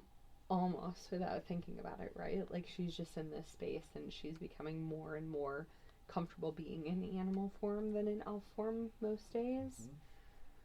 And I would see her wanting to explore it, but in that form. Yeah. All right, so you revert to the form of a some kind of smaller herbivore, and you're just kind of hanging out. And I think the day gets away from you here. I think you just sort of immerse yourself in this, and you are almost immediately welcomed into this space. Like, you're not disturbing the creatures here. They seem to just accept you as part of the landscape. And you lose a whole day here. And it's not till the sun is starting to set that you kind of come back to your elf consciousness a bit and think, oh, now I have to sleep at some point. I'd like you to roll a D100. I don't know that I know what that is. Yeah, it's fun. We're gonna have some fun. Okay. If you're rolling One of physical these. dice, you'll roll Yeah. 2d10s. One of them has the tens digit, and the other has the ones digit. Or you can roll D100 on your. Oh wow! I don't think I've ever. I didn't even know that there was a D100. D100's good times. Right. If you get a D100 63. Yeah, exactly. die, it's 63. like an actual Okay. ball. 63? Yeah. Nice. Maybe. I mean, it's not. I will tell you, it's not good or bad. 63 and 93. Look at Kind of that. right in the. It's kind of right in the middle. 93 would have been a whole thing. What I will say is, I think Pando. I think this is both emotionally and mentally healing for Pando. I think some of the stress and anxiety of, frankly, the whole experience since leaving Chukip, that Pando's been carrying around with her, and this stress around, like, what am I, an adventurer now? Like, what the F Right. is this? What is my life? Am I good? Am I bad? I don't know. Some of it you walk away feeling more grounded in the power of the wild, and more confident. You've already taken a long rest, but in a different narrative moment, this would have mechanically given you the equivalent of a long rest, just having spent some time in this space. Very cool. But that is the extent of the mechanical impact here. Okay. But you've definitely connected with. You know that this is a source of this energy that you have taken to calling the wild, and that the unnamed Minotaur druid that you met referred to as the wild. She referred to these sources. Does Pando have any kind of innate understanding or better understanding of the difference between this and the wound? Yeah, I think by contrast, it feels pretty obvious. This is a stark difference. So the wound is, your exposure to this helps you understand, similar to the source that you saw back in Nantong, out in the delta, river delta. This helps you understand that the wound is a literal injury on the energy of the planet, whereas this is maybe closer to one of, I don't want to say vital organs, that's not an accurate analogy, Like a blood? chakra, Oh. like Okay. a chakra point, Okay. right? Like this is a place where essential energy flows, Mhm. and you can't know for sure right now, but you could imagine that if one of these was desecrated, destroyed, or violated in some significant way, or became infected, It could be a wound. that something like the wound could persist over time, because Which means potentially the wound could be healed. Potentially. If I rolled a 93. it's hard to say. It's hard to say right now. That's all I'm going to say about that. So I think as the party kind of comes back together and circles back up. Can I do a little bit of a recut, or at least pitch it, and then you Yeah. tell me if it's Yeah. no good or not? It's I feel like everyone's getting cool side stories. Besides, well, I guess I had the interrogating the dude. But one of the things I was going to pitch to you is, mechanically speaking, I wanted to shuffle around a couple spells for air, and I'm wondering if, what gave me the idea was getting the Mind Spike scroll. Yeah. And I think maybe this could be framed as a a development of her as a character, moving away from defensive or sneaky spells and moving towards more hunter, aggressive spells. Okay. So like moving, like instead of invisibility, get counterspell, Sure. or instead of Misty Step, then you get Thunder Step. So like things like that. Yeah. And you can tell me if I can do one of those or two of those or something. But I had a couple that I had ideas of changing things out. Are these spells that are mechanically available to you within your class now? Yes. Okay. well then, yeah, I mean, certainly you can do that. Yeah. And narratively, I mean, I kind of like the idea. So Freya has invested a lot of her time in the village with sort of the guards, Rents and his team. Pando has invested a lot of her time with the kids and some of the sort of young adults who are helping to make things happen in the village. Potham spent a lot of time with Samuel and in the lab. Which I thought that Samuel was a cool guy. Questionable. It's kind of flighty. He's cool, but he's just operating on a parallel track to you. You guys aren't focused on the same things. So maybe you hook up with a group of the sort of hunter-gatherers for the village. There's a small group of folks whose kind of job it is, outside of the folks who like harvest the fruit trees and catch fish. There's a group that, because I mean, almost half this village are carnivores. Right. And they've kind of come to accept that, right? Like they don't eat each other because each other are people. Yeah. But if you're a were-deer, It's frowned upon. you've gotten to a place where you got to be okay with the idea that the were-tiger that wants to eat meat is Right. not eating fish every day. That's Right. not happening. And so there is a small group of literal hunters that go out into the jungle and do this. And maybe Air buddies up with them a little bit and goes out on hunts and kind of compares notes and thinks tactics and gets exposed to some different ways of taking down prey rather than just sneak, right? But distract or confuse or trap, right? Some different angles on it. I like that idea. Score. Yeah. I did just text you with looking into what our dragon clan actually is. My dragon clan is called Kimba Tool. And we're the northern sect. The Rogar clan is Kimba Tool, which is known for their exceptional leadership abilities. Aww. And like it. development of that. I like it. Timbuktu? Yeah. No. Yeah. Kimba Tool. Kimba Tool. All right. That's helpful to me. And we are the northern sect.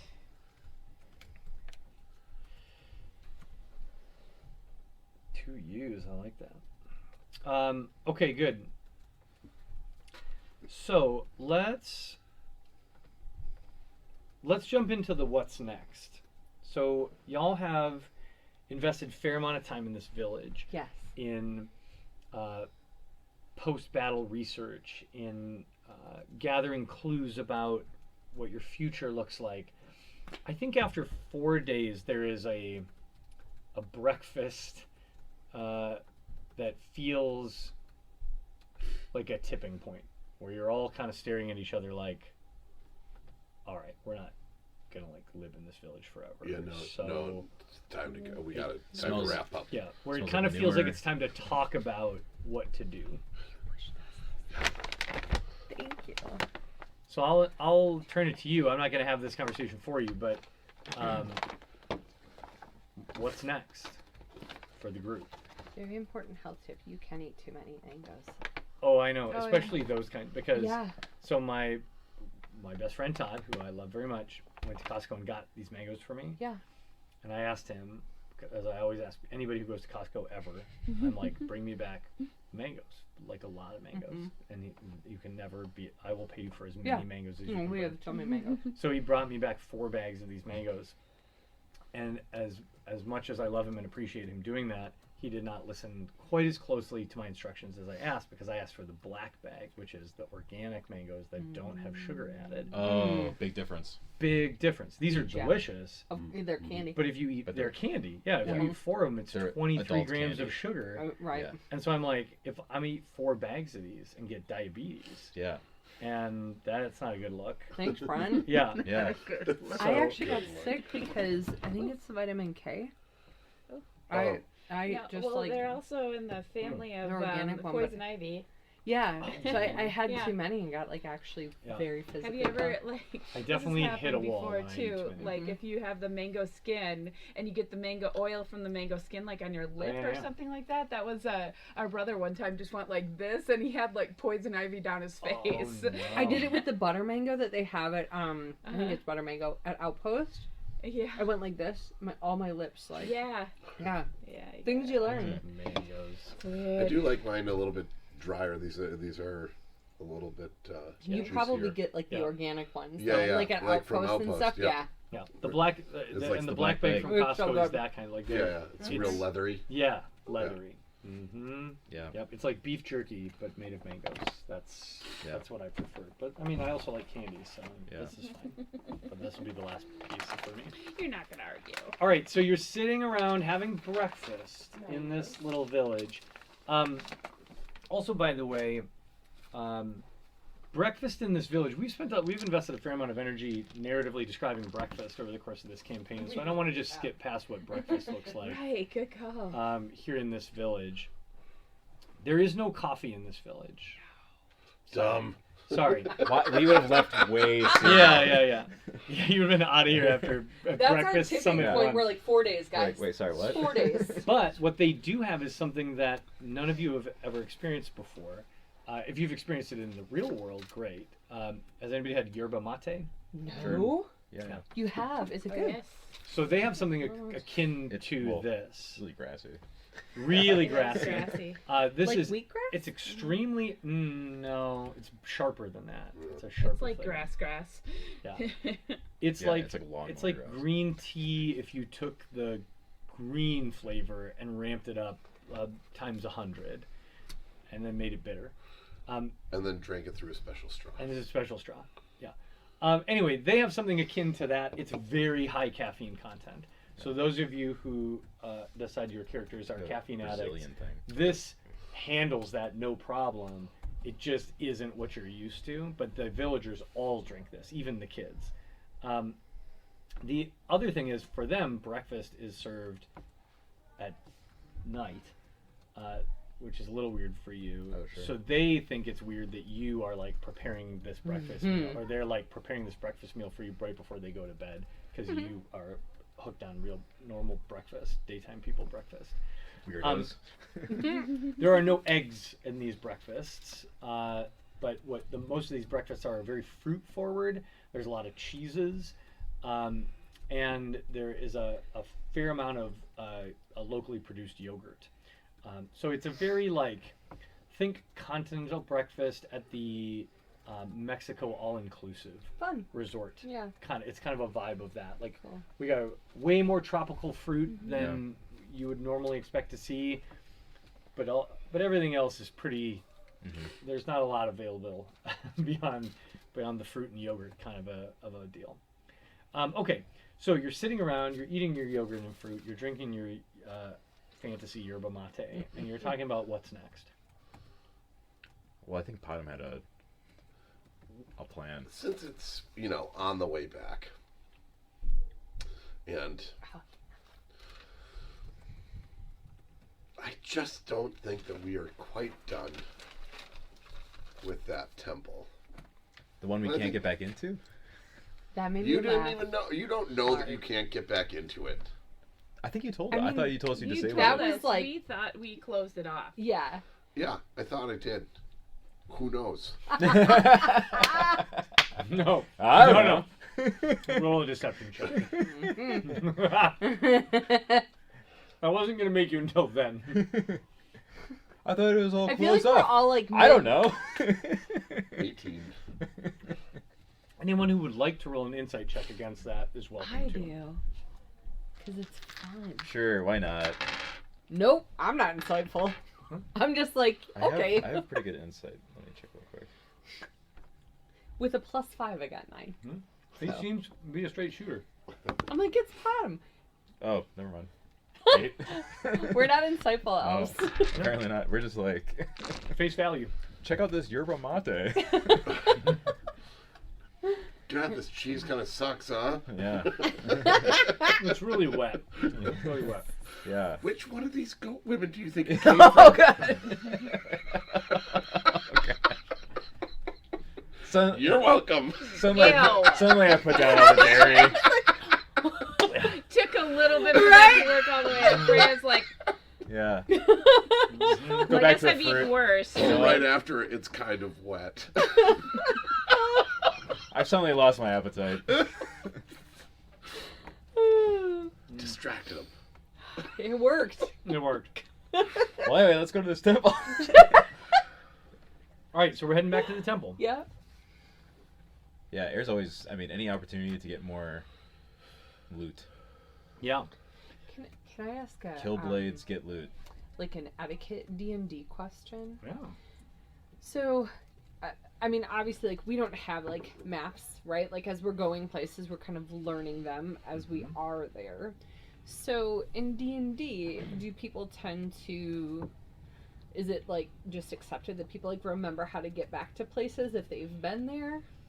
Do they have to roll for it? That Yeah. sort of thing? Good question. So, in cases where it is challenging to do so, I would usually have you roll for it. Okay. And the roll we use for navigation is a survival check.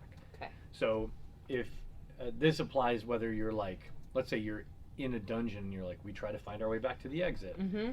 like, or in a labyrinth, right? Do we remember Right. all the lefts and rights and whatnot? That'd be a survival check. Okay. Same with navigating through the wilderness across, multiple days' journey. Yeah.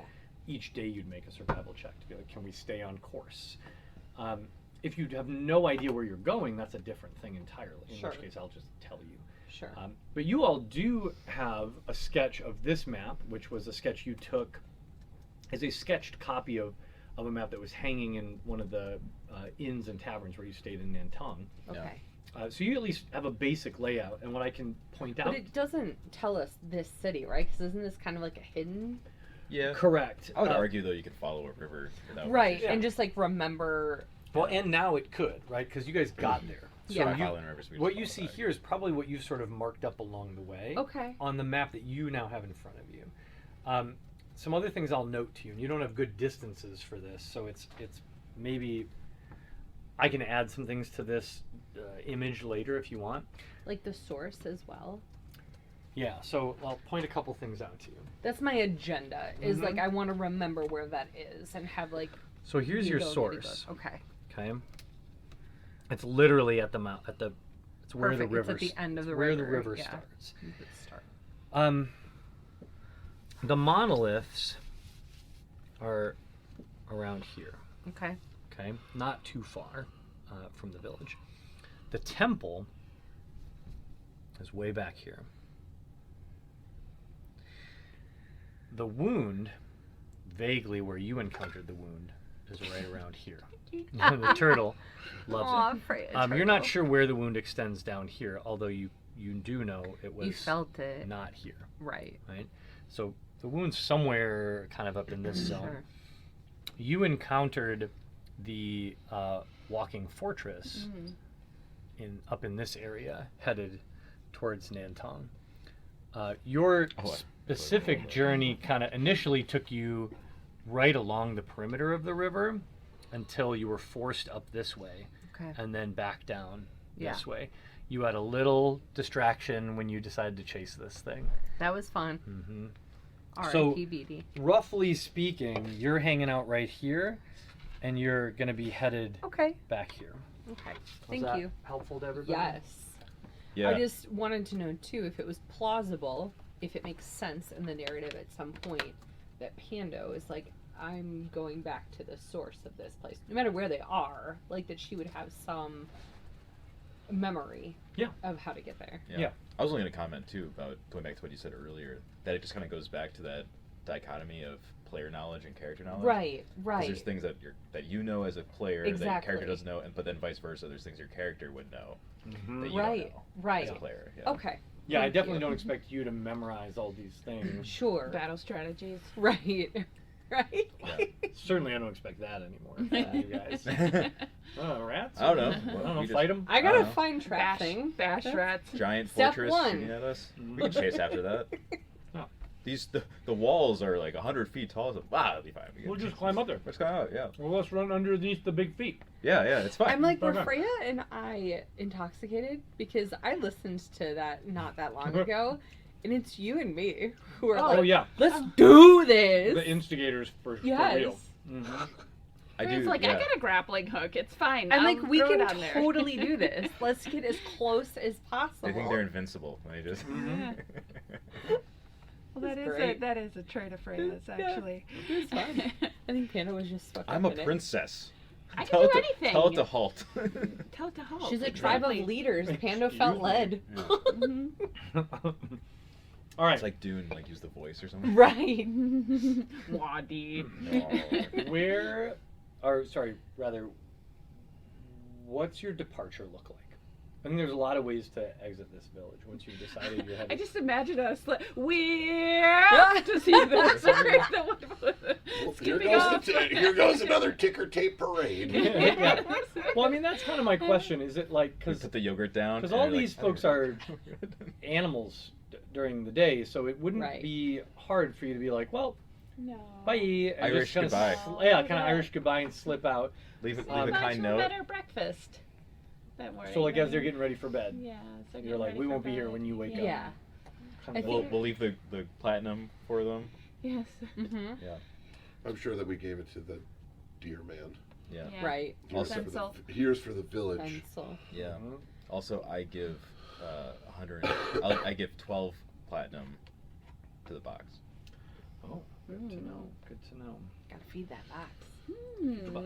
12 platinum. Yeah, there might have been some deception earlier about how much platinum I gathered. Let me just. Panda definitely is saying her goodbyes. This She runs fast. 12 platinum. Maybe I should have rolled for that. Actually, we can wreck on that if you wanted to. I don't see any reason for that. Okay. I mean, unless you're. I lied to them about Can it, you- how much platinum I gathered. Actually, Oh, okay. Can you tell then us? yes, roll a deception check. And can you tell us how you slip money into the box? Or do you leave? Do you go somewhere else? Well, you're not with me every waking second. I every waking am. day. That is true. I'm I need a retconning that. I'm hug. always with her. You made one Unless comment. you're like watching me as I sleep or something. I don't sleep, so I am. No, I was just wondering if you did it at like just as we were leaving breakfast, and that there could have been Oh an my God. observation of you like Yeah. putting money into this box. No, I try Could to. be, yeah. I try to be, when no one's around. Okay. Despite that, Well, unfortunately, I have +8, so I felt pretty confident walking into this. Unfortunately, I rolled 2. That's very low. Yeah. Oh, really? Fun fact. That's very low. Oh my god. I'm only going to allow Freya to roll. Yeah, Freya was already suspicious about what I'm was only going going to allow on. Freya Yeah. to roll. 'Cause- Potom is, when you were doing this, Potom is specifically obsessed and distracted, Okay. and Pando's not around. And Okay. I've been, lifting stuff for Potom and also like, what on Yeah. God's green earth So, is air doing? Freya, you can roll an insight check. Okay. We'll see. No. 7. No, 3. Seems legit. Mm. You got exactly what you deserved. Okay, well, you know what? Ariel will be more careful next time, though. You have no idea you were shaky on that one. Oh, you're right. No, I just, no. yeah. You were like You just did smooth. I nailed it, and it Uh, turns out this time you did. You did. But Freya still has that, doubt. Little bit of doubt. She can't Yeah, put that's her fine. finger on That's it. fine. Suspicion's fine. Suspicion. Right, you've got Freya's no- there's, funny stuff In going this on with that particular little elf. case, elf. seems straight. She Okay. sells it with a little, Yeah, little I tip of could her hat. I could just be making things up. It's fine. Should stop being so distressful there. All right, Yeah, what the heck? I think right before you all have breakfast, a number of the key people you've interacted with here in the village come to pay their respects and to say thank you. Yensel, Fensel, Yen, a number of the guards, Marcasian, others who are not going anywhere. Panda made nature friendship bracelets for a bunch of the kids that came for classes. For sure. They're like dandelion Little crowns. dandelion bracelets. crowns. Yeah. Yeah, they are delighted. Samuel for sure comes and gives you a book. I think Oh. that That's Thanks, cool. Sam. at a glance you're like, because it's definitely a philosophy. It's a book on philosophy. Yeah. It's written by him. Oh, Yeah. I even signed it for you. Just, Yeah. like, put a note. It's tied together with twine. It's a book of his. Fantastic. It's a book of his ponderings. Yeah, his Um, but it's a first edition. oh yeah. Yeah, It's- Well, there's only it's 4 or 5. singular. It's singular. Perfect. There's mistakes. yeah. A lot of typos. Handwritten. Yeah. Hold out. Ugh. Um, I and think it's a warm send off, but I think the villagers pick up on the idea that you're not literally not looking for a ticker tape parade, and instead just come and give some sort of genuine thanks and tell you that you are welcome back here. Fensel does reiterate how important it is to the safety and security of this village Sure. that you not talk about it Mhm. outside of the village. What village? Mm-hmm. Mm-hmm. You know, Freya would like to. Freya seeks out Rents before leaving, just to touch base Okay, with the make Rents an and investigation check because Okay. he's the one person that does not show up. Oh. 'Cause he's say packing. 16. Okay. You don't find Rents, but you do, in one of your conversations with one of the village kind of security folk, hear that Rents departed earlier in the evening, that he packed up a lot of his belongings, said goodbye to a few people, including Fensel, and he left around like 2-3 in the morning, set out. Okay. Going to do his own All thing. right. Exactly. Go with the eagle.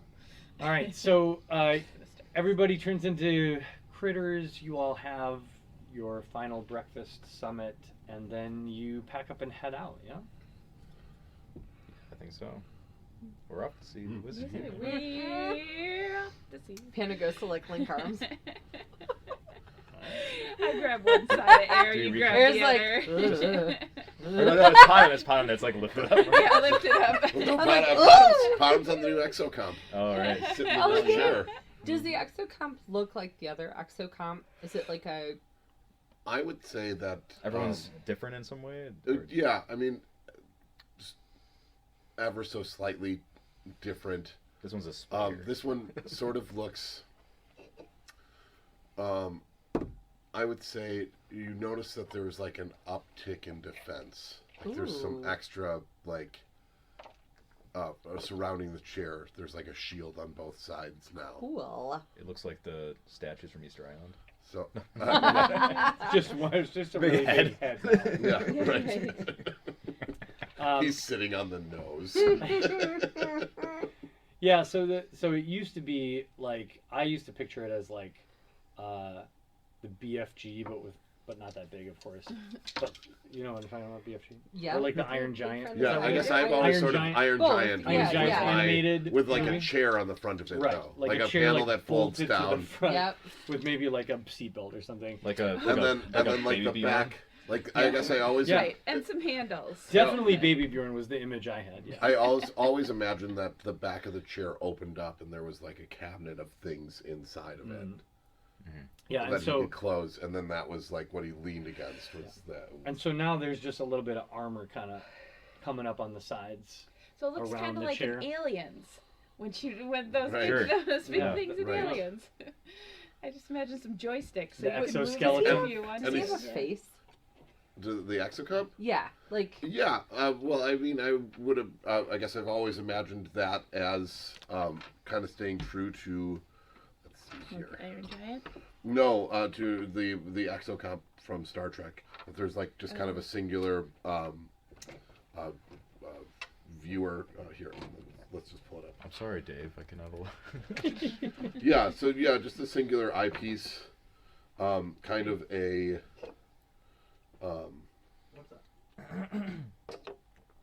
Kind of an octagonal shaped head. Oh, I see. like this. Yeah, like this.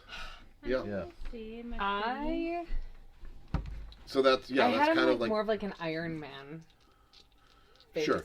in my head. That's Yeah, why yeah. I asked. Well, then that's when again that's the great thing about Dungeons and Dragons is that we're Use your I mean, imagination, right? right, exactly. Yeah. Until somebody, I mean, like the characters in Harry Potter were all people from my high school When you imagine when them, I was imagining it. yeah, Sure. Yeah. And then the movies came out, and those you're like they look I don't even remember who I originally thought each of the characters was. because it like Because replaced it. Yeah, now there's the movie Yeah. that replaced it. So like my own version yeah, was replaced with the standard. sure. Yeah. That's how it was with Lord of the Rings for me. Sure. Like they all looked very different in my head, and then the movies came out. I'm like, oh, So last weekend was that Made Nerdwalkie that I went to after your thing. yeah. I bought this. What is that? It is. It's a one. So like It's a wand of secrets. A lot of this. A lot of the stands. There were the artists that draw the furries in anime. There were Yeah. those stands, and then there was a large number of stands that had people who bought a laser cutter Sure. and then are selling their laser cutter stuff, but that aren't even that Like unique. makerspace type. Yeah, like there was a guy who This was is like really cool. It's like heavy. Yeah. It's very Nice. cool. like would pull up a picture online and then have his laser printer print that onto a little piece of scrap wood, Yeah. and then he was selling it Interesting. for $12 as a coaster. Yeah. And so as I walked past, I was like,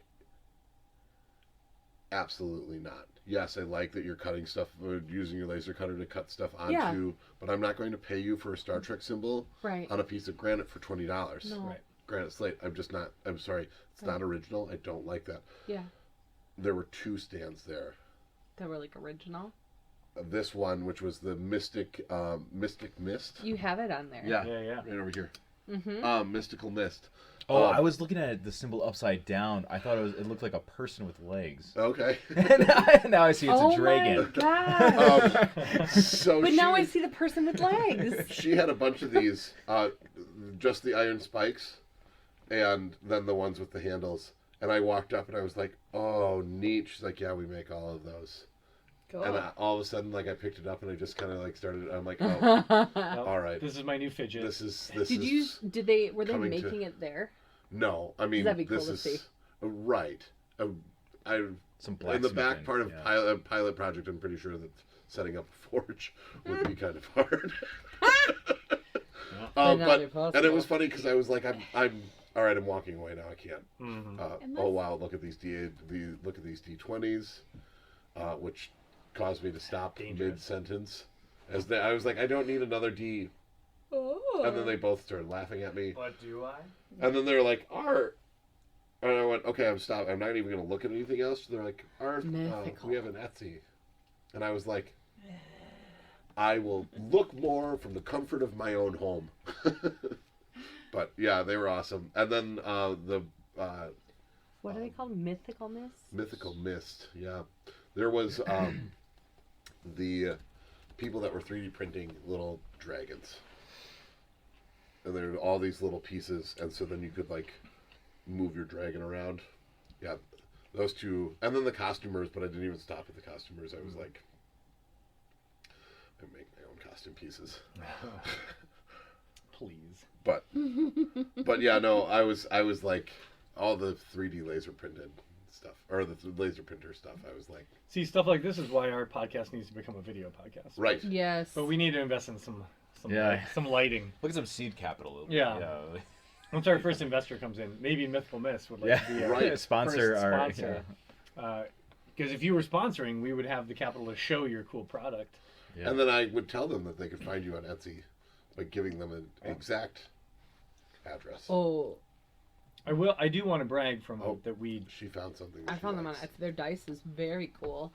with that symbol on it as well. We did just hit 12 subscribers. So What? No, I'm deal. like, who are these people? Who? your husband. Oh, I think was my, number 12. I think Was my number husband's 12. also Oh, no, subscribed. your husband it was was number my 12. By the husband's way, Sorry, your husband yeah. was number my 12. husband thinks y'all are like the most delightful people. Maybe he should He subscribe. is quite He probably delightful is. He has himself. all sorts of. Well, we All have sorts we have of a accounts. Patreon now.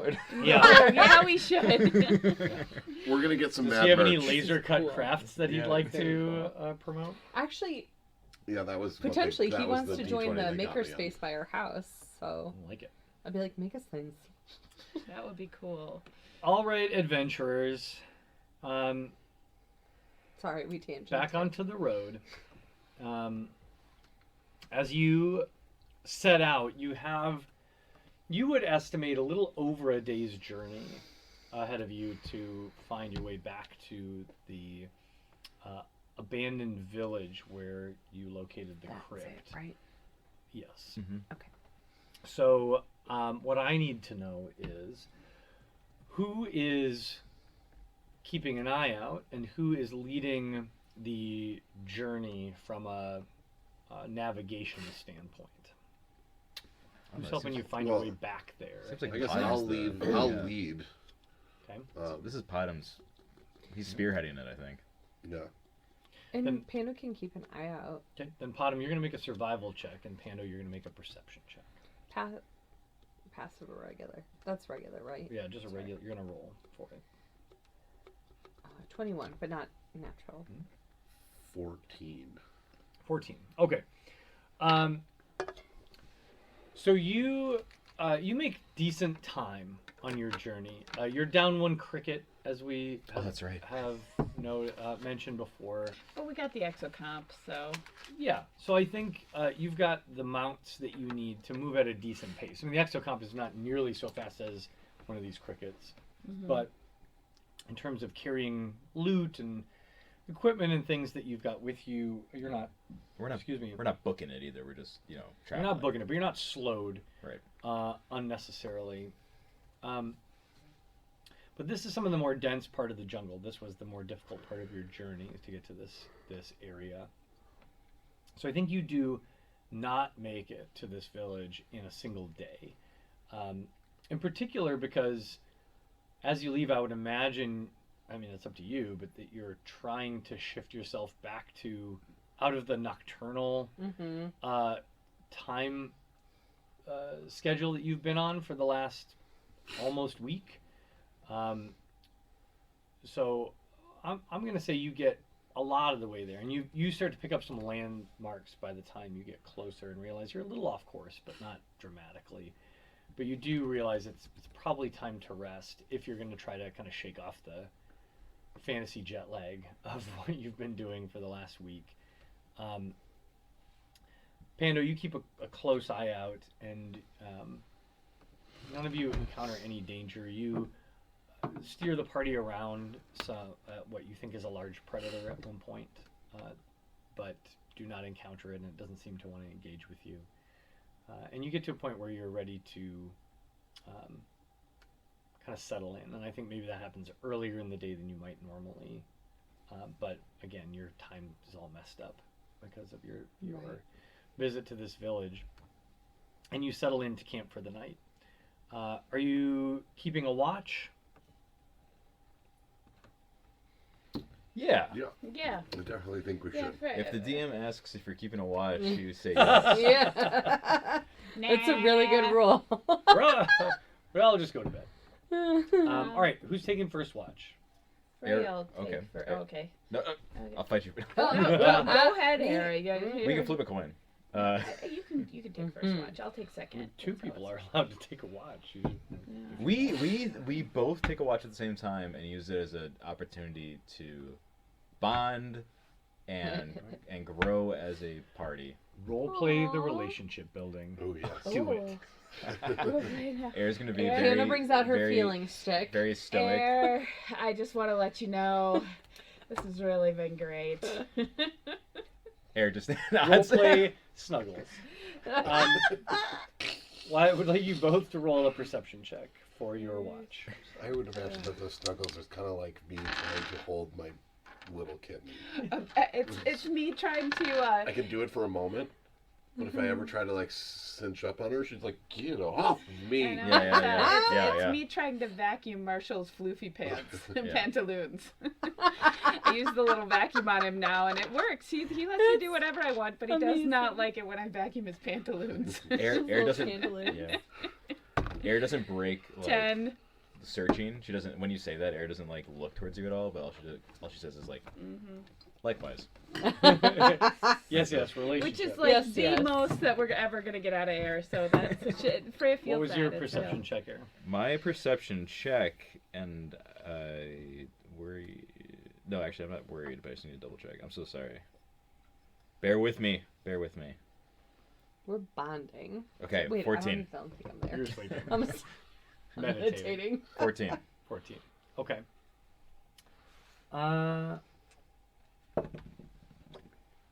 Okay. The first watch passes uneventfully. You all have some light bonding. Emphasis on light. Yeah. Which we know, which I know means much more $1,000,000 than has actually been said. Yeah. It was means it was so much. at your level of expectation. And then you awaken who for the second watch? Who do we These wake? two. Yeah. Yeah, Oh, these all right. these two schmucks. All right, you poke them both, wake them up, and then grab some shut eye. So the two of you have some time awake. What do you do with that time? Share life story. I definitely imagine that there is some like good camaraderie that is happening. Uh-huh. They're passing Maybe. a flask back and forth. Oh yay! Maybe even too good of a time where we're Distracted. Get distracted. more distracted. I than think that. we'll Lots find of out. giggles. Why don't you roll a perception check? Yes. Might come to pass. Actually, Passive perception. before you roll perception Passive. No, active, right? Active. Bottom, as you're active. journeying, are you doing any work as you're journeying? I mean, Padam is always doing work, so yeah, there's definitely a constructing of I mean, using the pieces on the back of the cricket. I would imagine the exocomp is walking along with the cricket, and Padam is able to either reach over into the basket. We're I constructing appreciate the gesture. the battery. So, Pando, A substantial battery. you're able to observe that Potom has in some of his downtime around the campfire and such, he has started to make inroads towards changes to the exocomp's battery, and those changes are reflective of some of what you saw in the laboratory, Some of the things that were making me concerned. perhaps. Yes. But you're witnessing he's Yeah. putzing with this stuff. He's got pieces of it. Yeah. He's making changes to what was there before that remind you a lot of what you saw down there. So because we have like this camaraderie, we have this rapport built up, would it be like a persuasion role for me to like try to help him understand, because you're like always in the pursuit of like knowledge and building and all of those things, right? I would recommend we not think about this as a role and you just talk to Potom. Oh, Potom, don't do that. Oh, what do you mean? So I can't quite explain it, which I know isn't something that you look for because you're very evidence-based in your research, but the things that were happening, like the forced evolution or the forced progression of kind of mixing magic and nature, there's something intrinsically potentially harmful there. And I would just say that as you're doing this, be very careful that you're not forcing things beyond what they should be. I think that in any sort of technological pursuit, that there is always going to be a fear of what comes next. Most And of I the guess time it I tell doesn't you, make me feel sick. don't- though. in my tummy. Oh, that's Change is interesting. scary. It's true. I mean, I think there's like an intellectual fear of change and fear of like the unknown, but this is like physiological. Like there's something, and I'm still learning all of this. I'm still learning what it means, so I don't want to tell you to like stop your advancement fully. I'm just saying be really cautious of it. And as I feel and learn more, I'll share that with you. But Sure. there is something that says this has a potential, especially in the work that wizard was doing. Oh, for sure. I think that was dangerous. Right. And it's And breaking yes. the natural order of things. I guess I feel like this magic that this new technology that I've learned Mm-hmm. is really fascinating. And is there a way to, well, do it right? I think I that's guess the is question. what I'm searching for. We've Yeah. seen the wrong way to do it, Yeah. but the potential of the power is what's tickling me. It's gonna be like a. But also, I'm not naive to think that the way that I've been going about this is all wrong. And that this pipe dream that I've had, this naivety,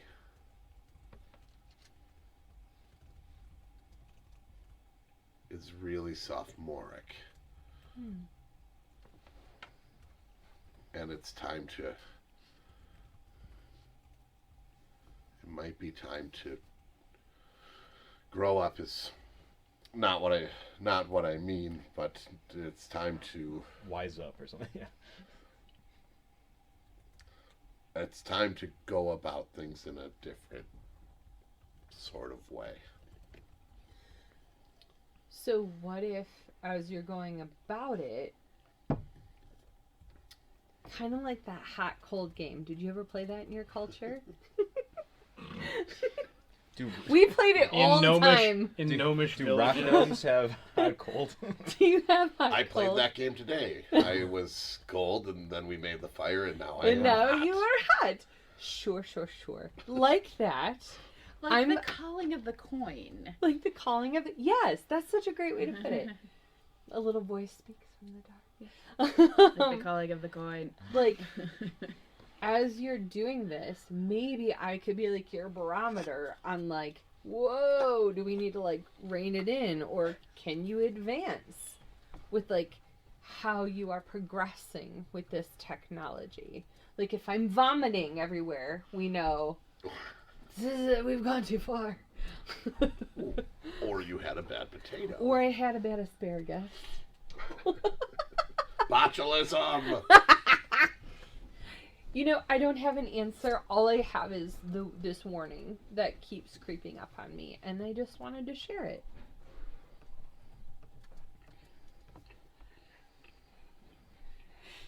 I respect your warning.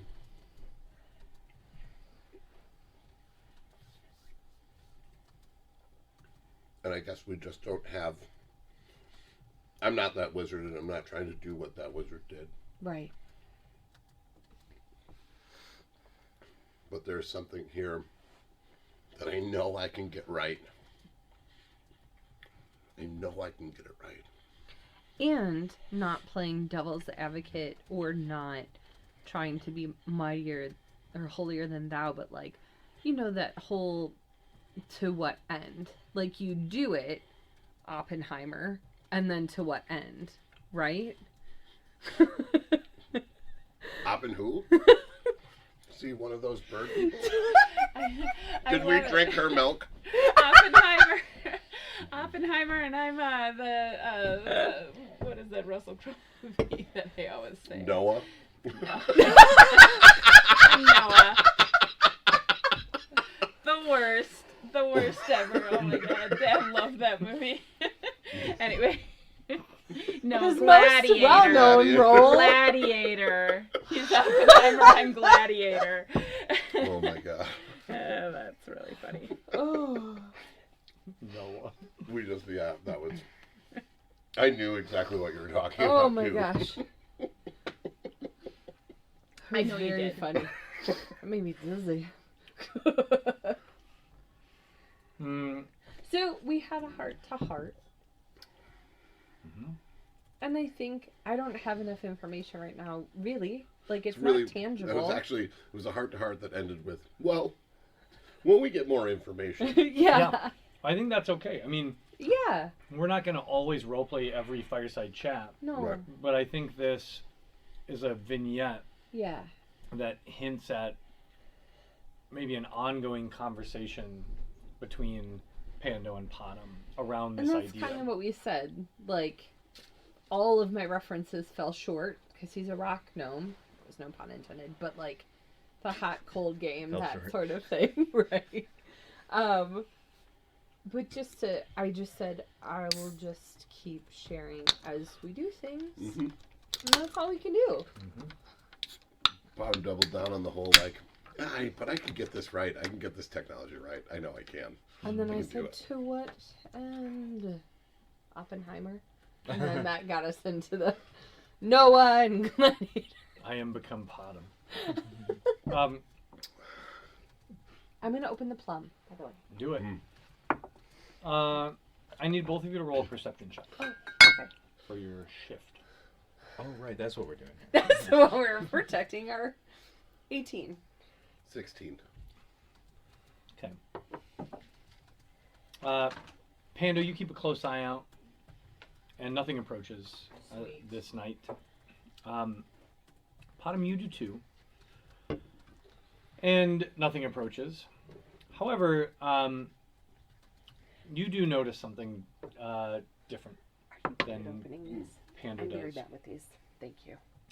You all are this night camped fairly close to the river, and so there's a larger. I'm sorry. Say that one more time. I was lost in the.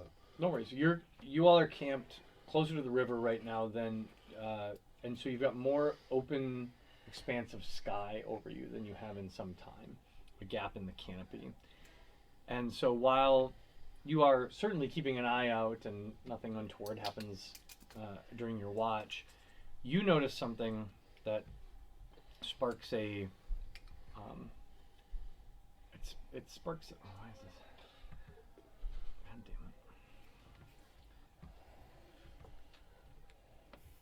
it. It sparks a new world. A whole new world. Sparks Bottom to have to turn to the next page in his journal. Sorry, it's hard to do two. That's pretty. You look up at the night sky and you have I was wondering. a moment where suddenly that buzzing in the back of your skull clicks into place, and you know where you've seen that map before. And unfortunately, you don't have a perfect map of it in your mind. You just have enough to be familiar, because you only saw it for the barest of moments. It's a field of stars. A field of stars that you have never seen from Tellus. But there was a moment in some of your earliest research, the day you made your first very real breakthrough on the battery. I don't know how much we've talked about this as a whole group, but when you were working on the battery, a lot of the experimentation that you did was very intentionally behind some very significant, overpowered magical shields. Because what you were trying to tap into, you were certain was powerful, but also unstable and potentially dangerous. And so all of your experiments took place behind these spheres of invulnerability and layers of magical protection. And so you couldn't see what was actually happening in there. Except one day, and it was the day that ended up being the breakthrough for you, where you got frustrated, you got fed up, and your research partner, who believed you were a little wild with risk. Wanted to be patient, wanted to do the safeguards, take the steps, redundancies, all this. You got impatient with him, and when he was out, you redid the experiment again one day without the shields in place. And you did it at minimum power and with just enough, you thought, to pierce the veil and open this channel to the energy, and it worked. And all you remember from that time was what looked like a bright gold slash being torn through the air, like a cut in reality, and that slash almost organically opening up, like something was, like some force or wind or something was pouring through it and forcing it open. And through the gap, Oh shit factor. Oh shit.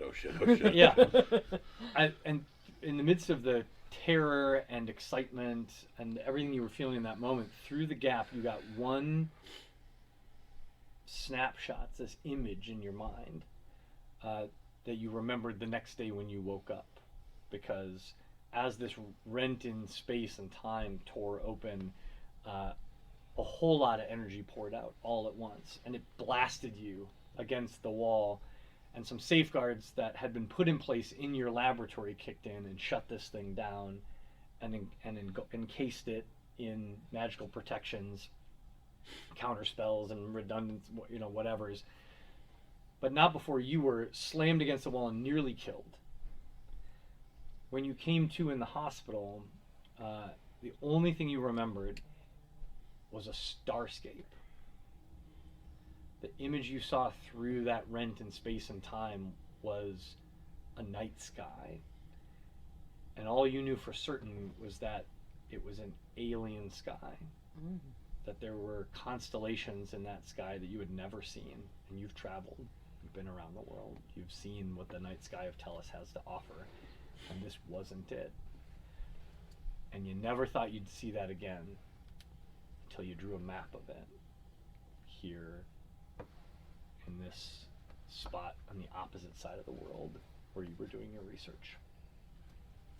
And that's what you realize as you're staring at the stars, as Pando's settling in to get ready to wake up your companions and continue your journey.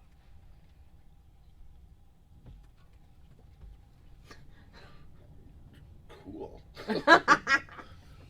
Yeah. Can I ask a question from last session Mhm. that maybe was adjustment for you to like have the realization? I didn't know if the larger group like was informed, but you were sharing when you were talking about like the network of people that was sort of discovered in these in the journal that he kept in like his little hidden space. Yeah. Someone, an unnamed someone who had been like taken care of by the powers that be because they got too close to something or they've accomplished something, and you were like, oh, is that? Oh. And then I'm like, who? But like no one said it out loud. Does that have something to do with this? And did you guys talk about that? We didn't. Okay, I didn't know if I missed it. Oh yeah, no. That was an outside of this game. Not like a Potom history. I thought that. This was an outside of this game, like possibly putting pieces together. Totally cool. I just know like you had like a partner at one point, right? Mm-hmm. And now like all this discussion. We were just talking about him. Yeah. Okay. He was the safe one. Mm-hmm. He was. Okay. Y'all are up. You're moving. You're continuing your journey. And I would say it is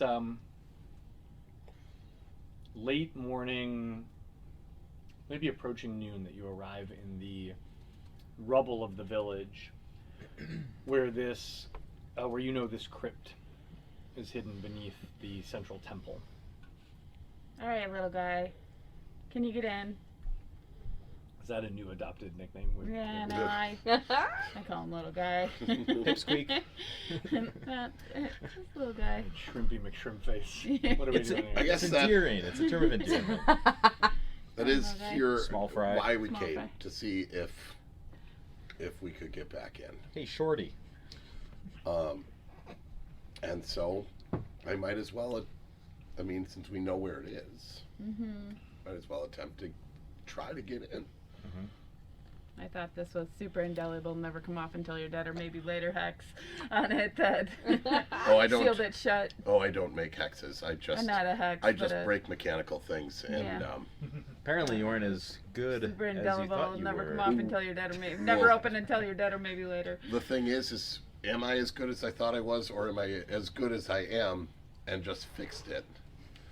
It's a But I haven't attempted to open it yet. unstoppable. This is what I force, say later. Unmovable object All right. situation. Bottom opens. Okay. Thing. Do you want me to roll for it? No, I Okay. mean, you broke it. You know, Yeah. and You, and as I will remind you, and none of you know this, but you didn't break it. You propped it in a way that only you would know how to access it. So, Bottom fixes it. Yep. With that explanation of, did I break it as good as I thought I did, or did I fix it as good as I just did? we'll never know. It's a Guess I great. should have. I guess I should have had one of you attempt to open it first. Well, now that it's opened, let's go down. It's a tree falls in the forest question, I suppose. Yeah, I mean, if we were a famous podcast, that line would be on a T-shirt now, for sure. Someday, Which What one? font? Which one Comic did I? Sans. Comic Sans. Did I? Oh God, no. Am I as And, and underneath the Wingdings. subtitle is Wingdings. Wingdings. Yeah. Wingdings. Is the?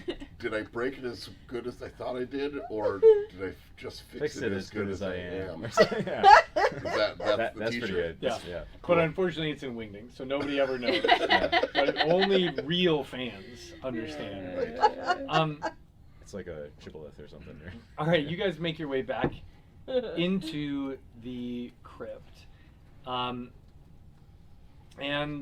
I mean, just to reset the atmosphere here. This is a very old place. It is a place that you explored fairly extensively and know to be a crypt created by the Minotaurs, by Minotaur clerics of old. You believe it to be a place dedicated to or remembering or containing an ancient evil, probably because some of the inscriptions on the room that you now walk past again say ancient evil, twisted mother, walker of a false path, do not wake the sleeping daughter. Those are some of the things that are inscribed on the walls. It's very straightforward. You found some magical weapons in here. I don't know if anybody has actually Oh yeah, I use Uh, the Morningstar all the time. put those to work. Nice. Yeah. No, I definitely don't think I have. kept bit. any of them. It's I I don't don't think know. I it is really my second go-to after my greatsword. I definitely have the Warhammer, and then the two other ones were wrapped up in the old Exocomp, and Yeah. are again wrapped up in the new. Remember, we Exocomp. had a total energy of like, get it, get it, get it. Mhm. Yeah, no, I remember that. That was fun. That was Really? amazing. I'm like, we're going back in. Wanted. As you step down the stairs into this space, the magical lights ignite again, these magical torches, and light the path for you. And as you descend the staircase, Freya, you hear in your mind a voice again for the second time. Daughter of my blood, what is this place? It is rich with old energy. The spirits are thick here.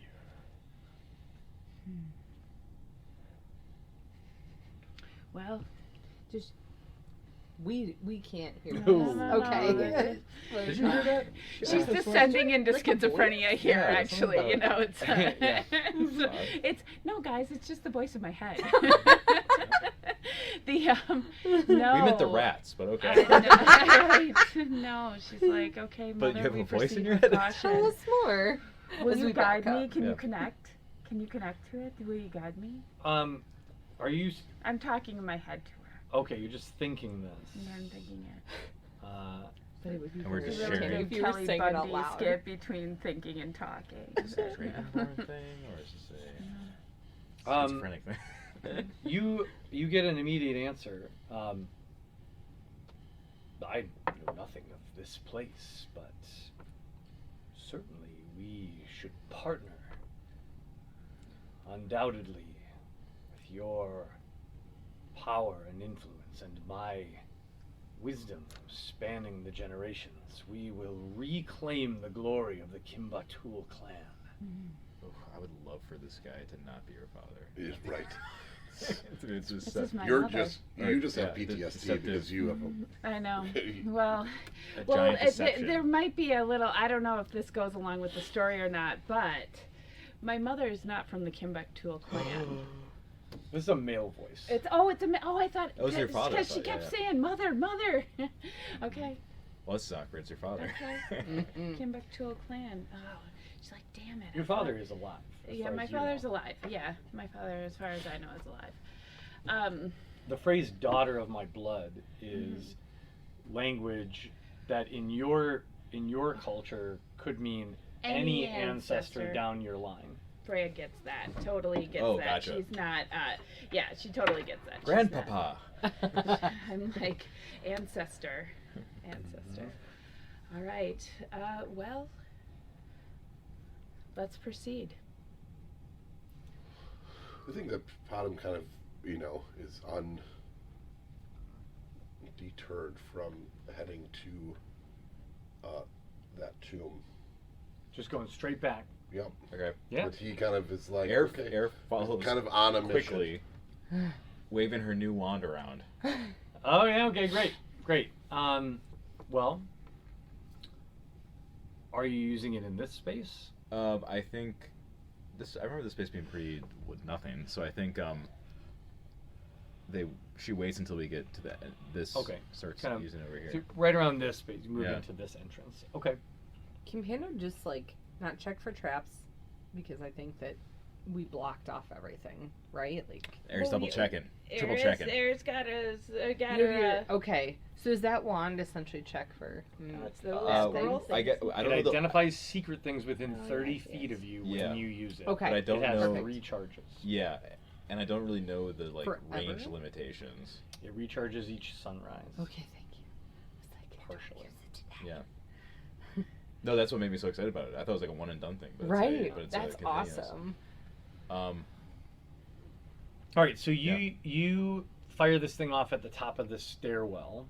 Here. At the bottom of the stairwell. At the bottom of the At the stairwell. bottom of the stairwell. Okay. You don't get any pings. Okay. Proceed. No, I think the Potom was already. Already going. Doot, doot, doot. Was there Um, still a hole there? Yeah, there's still a hole there. As far as all of you can tell right now, this is undisturbed. Okay. It's You've exactly not as we seen left anything to suggest that it's different than how you left it. The way you sealed and propped the door seemed to be exactly as you left it. So you've not seen any difference so far. Although no one's checked either. So as you proceed, and you continue, where is there another place where you're hitting this thing? Yeah, this kind of centralized location here. Okay. I'll pinpoint a square if it's necessary. Sure. Well, as you may recall, when you get here, these spaces are like a checkerboard pattern. Oh shoot, you're right. With- That's that. Didn't we already? Yeah. You identified squares that are safe to step on. Mhm. Okay, you're right. Well, air. before getting onto the checkerboard pattern, because she remembers this being painful, because I think she got injured last time. She did. So many of you did. Yeah. Because no one was listening or Yep. paying attention to the person in front of you. That's some shade. That's some shade being thrown by the I'm GM. just saying, like, if you go back to the tape, I made it. I made it It's easy for you. delightful. I made it If we easy go for you back to guys, the and you guys tape are idiots. After we call on our road. if you rewind the audio Phone. cassette tape, Yeah. yeah. So right on those stairs going down, then she casts her second charge. Well, this is the first time you see the wand's magical effect in play because the floor glows a bright red. Ooh. Okay. That floor is a trap. Right. It doesn't give me the path through though, does it? No. Ah, shoot. Okay. It didn't stay. Well, I mean, you know the path through. yeah. But the wand isn't like, here's the answer to the puzzle. Gotcha. Yeah. It just says, this floor is real, it's a secret danger Right. is in this floor. Well, Air is Okay. not going to be the first one to jump on it, but she looks to Potom like, you remember how this works? Roll to remember. Bottom definitely remembers how this works. Okay. I'm, Oh yeah. Even though which is even the- though Alex, the player, does Yeah. not Oh, remember I- this. I'm not gonna do this. Freya, the player. Freya the or- note the player. Katie's a note taker. Remember. Freya pulls out a notepad. Yeah. If I still Puts have Pencil it from let's behind puts look. on her ear. pince nez Oh glasses. yeah, here we go. Yeah, she has them like at the tip of her nose, like this little. According to my Oh, records. I don't know if I. Blue light. Blue I light. was blue just light. gonna White, let you white guys go, light. but then you started talking big, so now I want you to guess. Now tell me. I think it was solution, patience, connection, forgiveness. Okay. Pretty sure is what we did. The solution was forgiveness, connection, Good. patience, solution, Can Bottom just make a straight That's intelligence different. check to see if he or remembers? forgiveness, family, patience, solution. No, you got it right the first time. Oh, yeah. Solution, patience, connect, forgiveness. Solution, patience, connection, forgiveness. Yeah. Good job. Air You all made it. licorice. You all make it across successfully, without taking any damage. And you find yourself back in this central chamber where the larger than normal humanoid size stone sarcophagus rests with these magical lights burning on either side of it. Sitting atop this stone sarcophagus is a gently glowing book. The sarcophagus itself is laced with silvery runes that seem to be almost in an interlinked chain motif surrounding the sarcophagus. Those runes are connected to the book that's resting atop, and regular pulses of magical energy seem to be emanating from the book and flooding through that chain of runes. Can I read the ruins? Can you? The runes are not language; they are magical constructs. They're magic. Right. Did it Can I- look like you could pick them up and take them along, like put them in my shield? The runes? Yeah, yeah. It does. I mean, you don't know.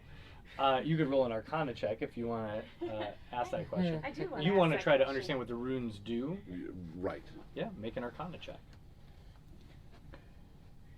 Oh, come on. All right, that's a natural one, but it comes out to being a 9. I also had a 9. Okay, well, you both take a hard look at these, and you're pretty sure they're magical runes that probably something. provide some kind of protection spell. They're clearly wrapped around the sarcophagus in a way that they're doing something to the sarcophagus or on behalf of the sarcophagus, and they're clearly powered by the book itself in some way, drawing power from the book. Is there any way Bottom can deduce that he can replace the book with a battery? I mean, with that Arcana check, I think you got a strong maybe, Great. right? Like Bottom works really great on maybes. it reads to you as this is being used as a power source to maintain whatever this spell is. I'm And gonna. You are in the business of making power sources. Yep. But that's about all you got. You have no idea if they're compatible. You don't know what kind of magic this is. You don't even really know what these runes are structured to do. This is a fairly old form of magic. It's a bit archaic and something you've never seen before. And even with a 9, I will tell you, this is clerical magic. It's not your kind of magic. Can I just ask the ancestor in my head if he has any idea? Sure, you can. Yeah, I'd like to ask the ancestor in my head if he's ever seen anything like You get a response immediately. Daughter of my blood, there is something of great significance here. Perhaps if we could capture it and harness it for our own. Oh, the rise of our clan to power would be epic. I feel it. Can you feel it in the blood? Ho ho ho! Freya recognizes that actually as a strong thread through her family, as a strong theme through her family that she has constantly rebelled against. Actually, I've added quite a bit to my backstory. You should go in and check it out at some point. I will do that. She recognizes that, and she's sort of part of why she left her clan. Part of the whole thing is she didn't leave her clan. No, because she was kidnapped by her brothers. So her brother's ego. Sold into slavery. Yeah, sold into slavery. But her brothers, that was part of where the separation started to come from. Is that she recognized her brother's ego and her brother's lust for power like that. So she's not totally. She still thinks it's her ancestor, but she is not totally taken in by that. Honestly, she's suspicious of it, but she is from that clan, so there's a little call to it. I think she's watchful. Okay, let's think about this. Party members Obviously, are more Potham power wants hungry this. Than I realized. What's that? I mean, they are. There is a gentle pull in that direction since the start of the campaign. Air is it's just about vengeance. Yeah. Actually, and she's not even revenging. She's not even really. No. I mean, she's not highly vengeful. We don't know anybody in doesn't have a Air's target. past for her to be vengeful. There's a lot of mystery in Air's backstory right now, except for me. I know it all, but it's a mystery for everyone else at the table. Yeah, clean air. I think that Potham just starts to experiment. I mean, his goal is to replace the power source with a battery, a spare battery that he has. I think in Probably character, the largest spare battery that he has. I think in character, Air asks Potham to justify why we're here, what we're doing exactly, instead of just like coming down here blindly and watching this little man fidget on something. Little guy. What are we doing here, Potham? I am working on not disturbing this ancient evil and also taking its power source. What I'm working on. I don't know what you're doing here. I don't even know what Air would say. I want everybody to think about what everybody would say. Right. When that I gets feel said like out Air loud. looks back at Panda and she's like, ugh. I don't know. I'm sure that there's lots of other really big words in there too. Over explains it with large words that nobody quite understands. Could we I get think gold that out of this somehow? Resonance is I think- definitely a word. I think that this has the potential to leading towards great profit. Air satisfied. That's hers. Walks out of the room. Box leaves. I have like other things that she wanted to do, but I can Okay. wait. So- Yeah. Are you doing them in private or can Pando go? Because I don't No, feel no, like you can we've go. looked really beyond, right? She has. Well, that's what I was gonna say. Yeah. Air has Kinda one have- more charge on her wand, so she wanted to kind of go back here, but. Yeah, I thought we stopped there and then left. Yeah, you guys didn't really explore. Well, no, actually, that's not true. You did look We had around the some- rest. There, A chemical yeah, things. yeah. You found. Wasn't that in the other area? Like No, the- I think it was. I think It it was, was over here. there was more of it here. So there were. You did acquire some things from. Yeah. I remember Okay. that. Yeah. Okay. So there were alcoves in the other space that had small, what would you call them, like shrines Yeah, trinkets that and had whatnot, some yeah. different stuff, burning and little Right. like dishes of things. Were And there in that- caskets and Well, there were caskets for sure, and that's where Yeah. you got the magical weapons. But there were little niches in the walls there too, where there were like little bowls of stuff that was burned for sacrifice and things like that. And in those larger chambers back there, you found more significant quantities of some of that stuff. I really thought we like stopped there and we're like, ooh. No, you definitely explored the rest of the space before you Okay. departed. Oh But wait, you- sorry. Is this an actual door or a fake door? No, that's just there's Oh, sorry. no other passages. I was like, whoa, we never even. And Where we did this just come never from? even explored everything. No, no, you explored the entire space. The only thing you didn't do was you walked away Yeah.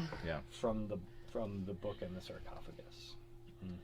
All right, so Air seems satisfied because Potom said they would make money. The two of you just heard what Potom said. Any reaction, response to that? You think Well- they'd be like, cool? No, I feel like Pano and Potom just talked the night before. Like, Pano knows, like, Potom is going to keep going and pushing and building and learning. And, like, this seems par for the course. For what Potom's Freya's doing. like, no, this is a source of great power. I know, because the voice in my head told me. But I also, I don't What? say that. I don't say that out loud. She remains, holds that close to her chest. But, Potom, I believe you. I know that this is a source of great power. I think that you're going to need more than just yourself. I think you're underestimating what this is going to do. I think you need more than just yourself to get through this. Oh, okay, stand over there. Hold this. Don't touch anything. No touch. Great Potom line. Yeah. And you stand there. I like that you said it in the Rick Yeah, voice. I was gonna say it's very like Rick thing to do. Like, yeah. Listen, Morty. Morty. All right, Morty. stand over there, Morty. Morty. Give me the crystal. I respect your decision. Stand over there. All right. Okay, here's what happens. You approach the sarcophagus, and as you begin to try to start experimenting with it, you reach out towards the book. And a moment before you touch the book, your hand seems to pass through just a brief, gentle glow that's about a foot away from the book. And suddenly, all of you hear a voice echo through the chamber, which calls out, "You must not!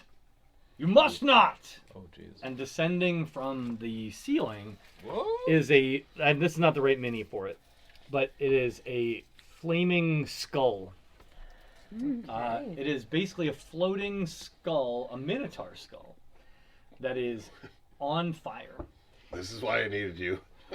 You can speak Minotaur. I need your minis out there. Okay. Wherever you think you were, Potom right up in its business. Freya standing over there. Freya standing over there, wherever we decided over there was. Yeah, Freya's right here. She wasn't I going love too far. that tiny Potom is like, you stand over there, and big Dragonborn Princess is like, Okay, Right, I'll do what I'm told. Don't think that I'm going too far. Yeah, so there is a flaming, floating minotaur skull floating down from the ceiling. Two bright pinpricks of light floating inside it, one in each eye socket. It doesn't have a jaw that appears to be moving. You just are hearing this voice emanating out as it tells you repeatedly, "You must not." What do you do? I think Air just pure reaction, involuntary reaction, just like partially draws her sword, but then waits for things to play out. Was there anybody else doing anything? Yeah, that Freya's doing the same thing actually, and sees Air. Kind of looks out of the corner of her eye at Air. I'm sure the Potom is just kind of like, I'll handle this. I think, yeah, I feel like we're just at the ready. Yes, we're here from Safety and Standards. We're just looking to update the power source. We've got something brand new Hot off the presses. Gonna. Sorry, I went Rick on that. I went No, straight up. We're here from the Straight up union. We're Rick. doing a. It's really good. Why don't you write? This is your OSHA inspection. Yeah, we're here. Yeah, we're In just, general, Bottom is just trying to convince this skull that how are they treating you? You got what are your benefits we're like? going to take this part, but we're going to replace it with this part. They don't even give Yeah. me dental. First of all, why don't you roll a?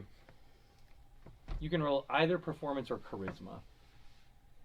They're probably the same. Yeah, they're the. I mean, performance it is. Yes. 16. Okay. The skull does not immediately attack you. Instead, it floats lower and lower and lower till it's at eye level with you. And this is a big skull.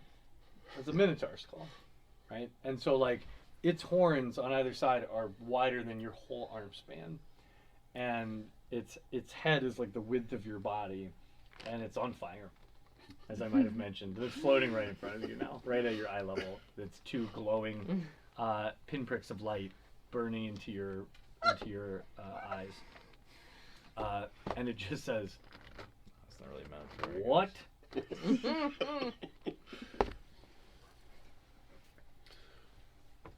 Came to make sure that the power source is still working. Have a replacement power source. Probably better. Just switch it out. You're not gonna make him roll deception for us. It's not deception. It's It's definitely what not he's deception, trying to that is- do. I want you to roll. It's disingenuous, though, isn't it? It is disingenuous. Your goal is not to replace.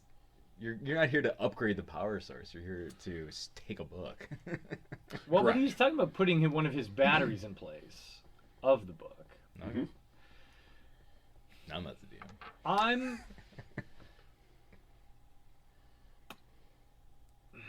I want. Well, I'll leave it up to you. You can roll deception or persuasion. Let me exchange the power source. Let me exchange the book with the power source. Well, I'm gonna go with persuasion. I mean, again, it's both the same. That's a 17. Okay. I've gotten. Pretty good. I've had. It's not the first skull I've tried to convince to. No. I had a +0 for performance and a +0 for persuasion. Wow. Yeah.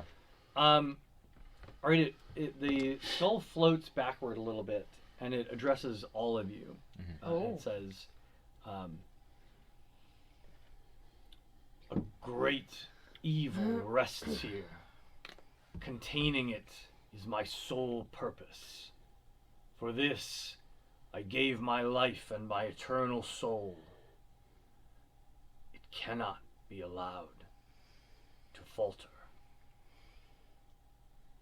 If you claim to be here truly to reinforce the bonds that hold this ancient evil in place, perhaps we can join our efforts. But if even a small risk exists of releasing the corrupt and wayward daughter, it cannot be allowed, and I must strike you down. This is your last opportunity to depart." I think Air raises her hand in the back row and asks, Leaning against the wall. "Yeah. Can you clarify the ancient danger you were describing there? That's being held, a bit evil. That's being held. Just to make sure we're on the same page. Yeah, sure. I know what an ancient evil we're talking about here, and you know, but I just want to make sure that I want to know that you know. It's pretty good. We're gonna roll. That We're gonna is roll in a pretty second. Click all the boxes that have bicycles in it. Right. There's nothing but scooters in this. There's a long Oh my there's a gosh. long pause, and then the skull speaks again and says,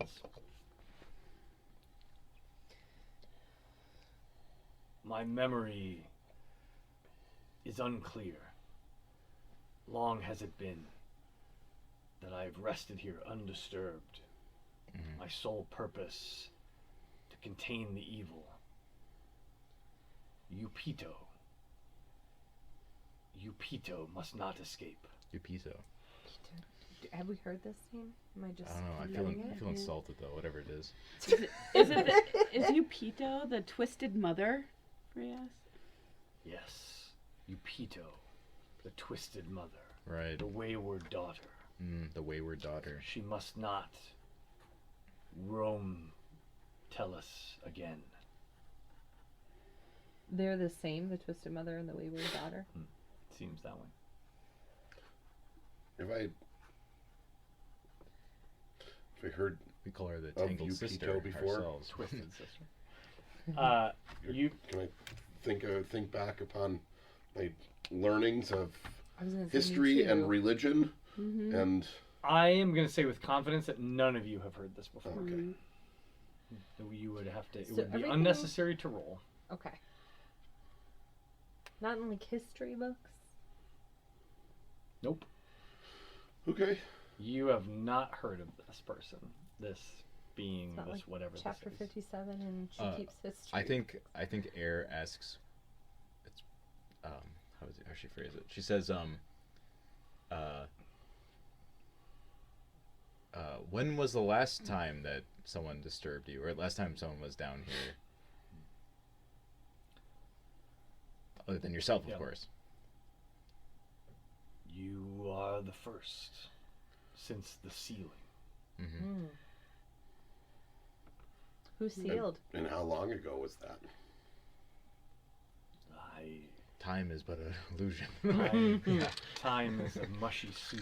It's a garbage bag filled with soup. Time is a garbage bag filled with Cool Whip. What a waste of Cool Whip. Yeah, the skull is not sure. Days, weeks, Yeah, months, years, Let centuries. it out. Probably been like a week or two. Yeah. It's really Last Tuesday. time flies, especially around the holidays.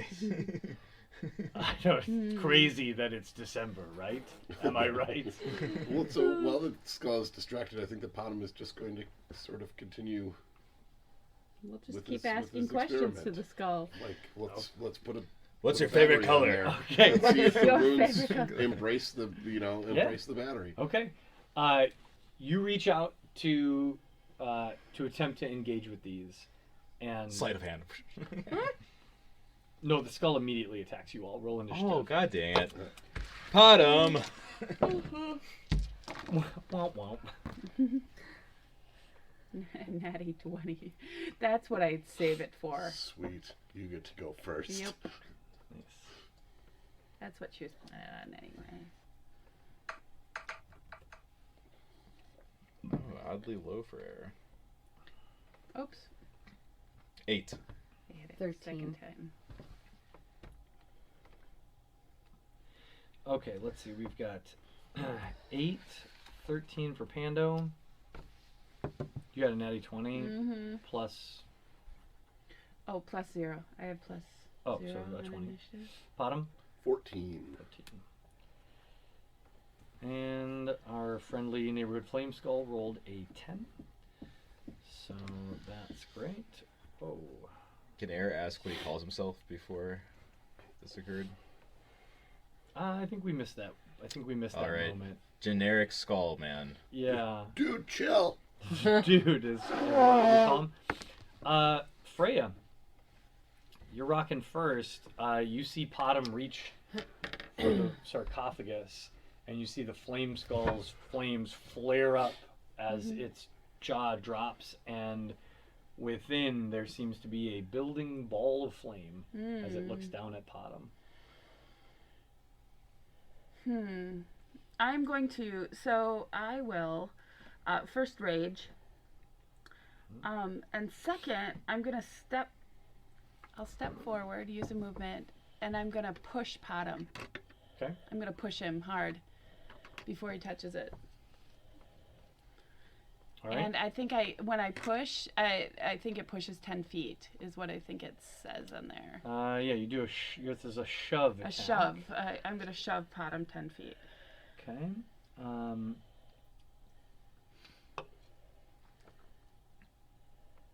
Where's our shove There we go.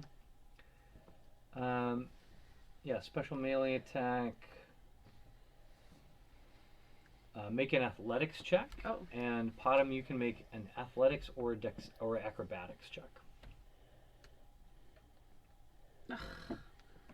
11. 16. Okay. He does not shove. Yeah, you Oh, well, you that race is up to shove Potom, and he crazy. just goes whoop, and he just Ducks down, and you get your hands on him, but he just kind of squirts under your arms and stays close to the sarcophagus. Okay. Tricky little Potom. Anything else on your turn? Bonus action, anything like that? Yeah. Okay, Potom, you're up next. Don't attack. Oh, you know what? Actually, yeah, I do want to. Can I do as a bonus action? Can I hold an attack as a bonus action? No. No, never mind then.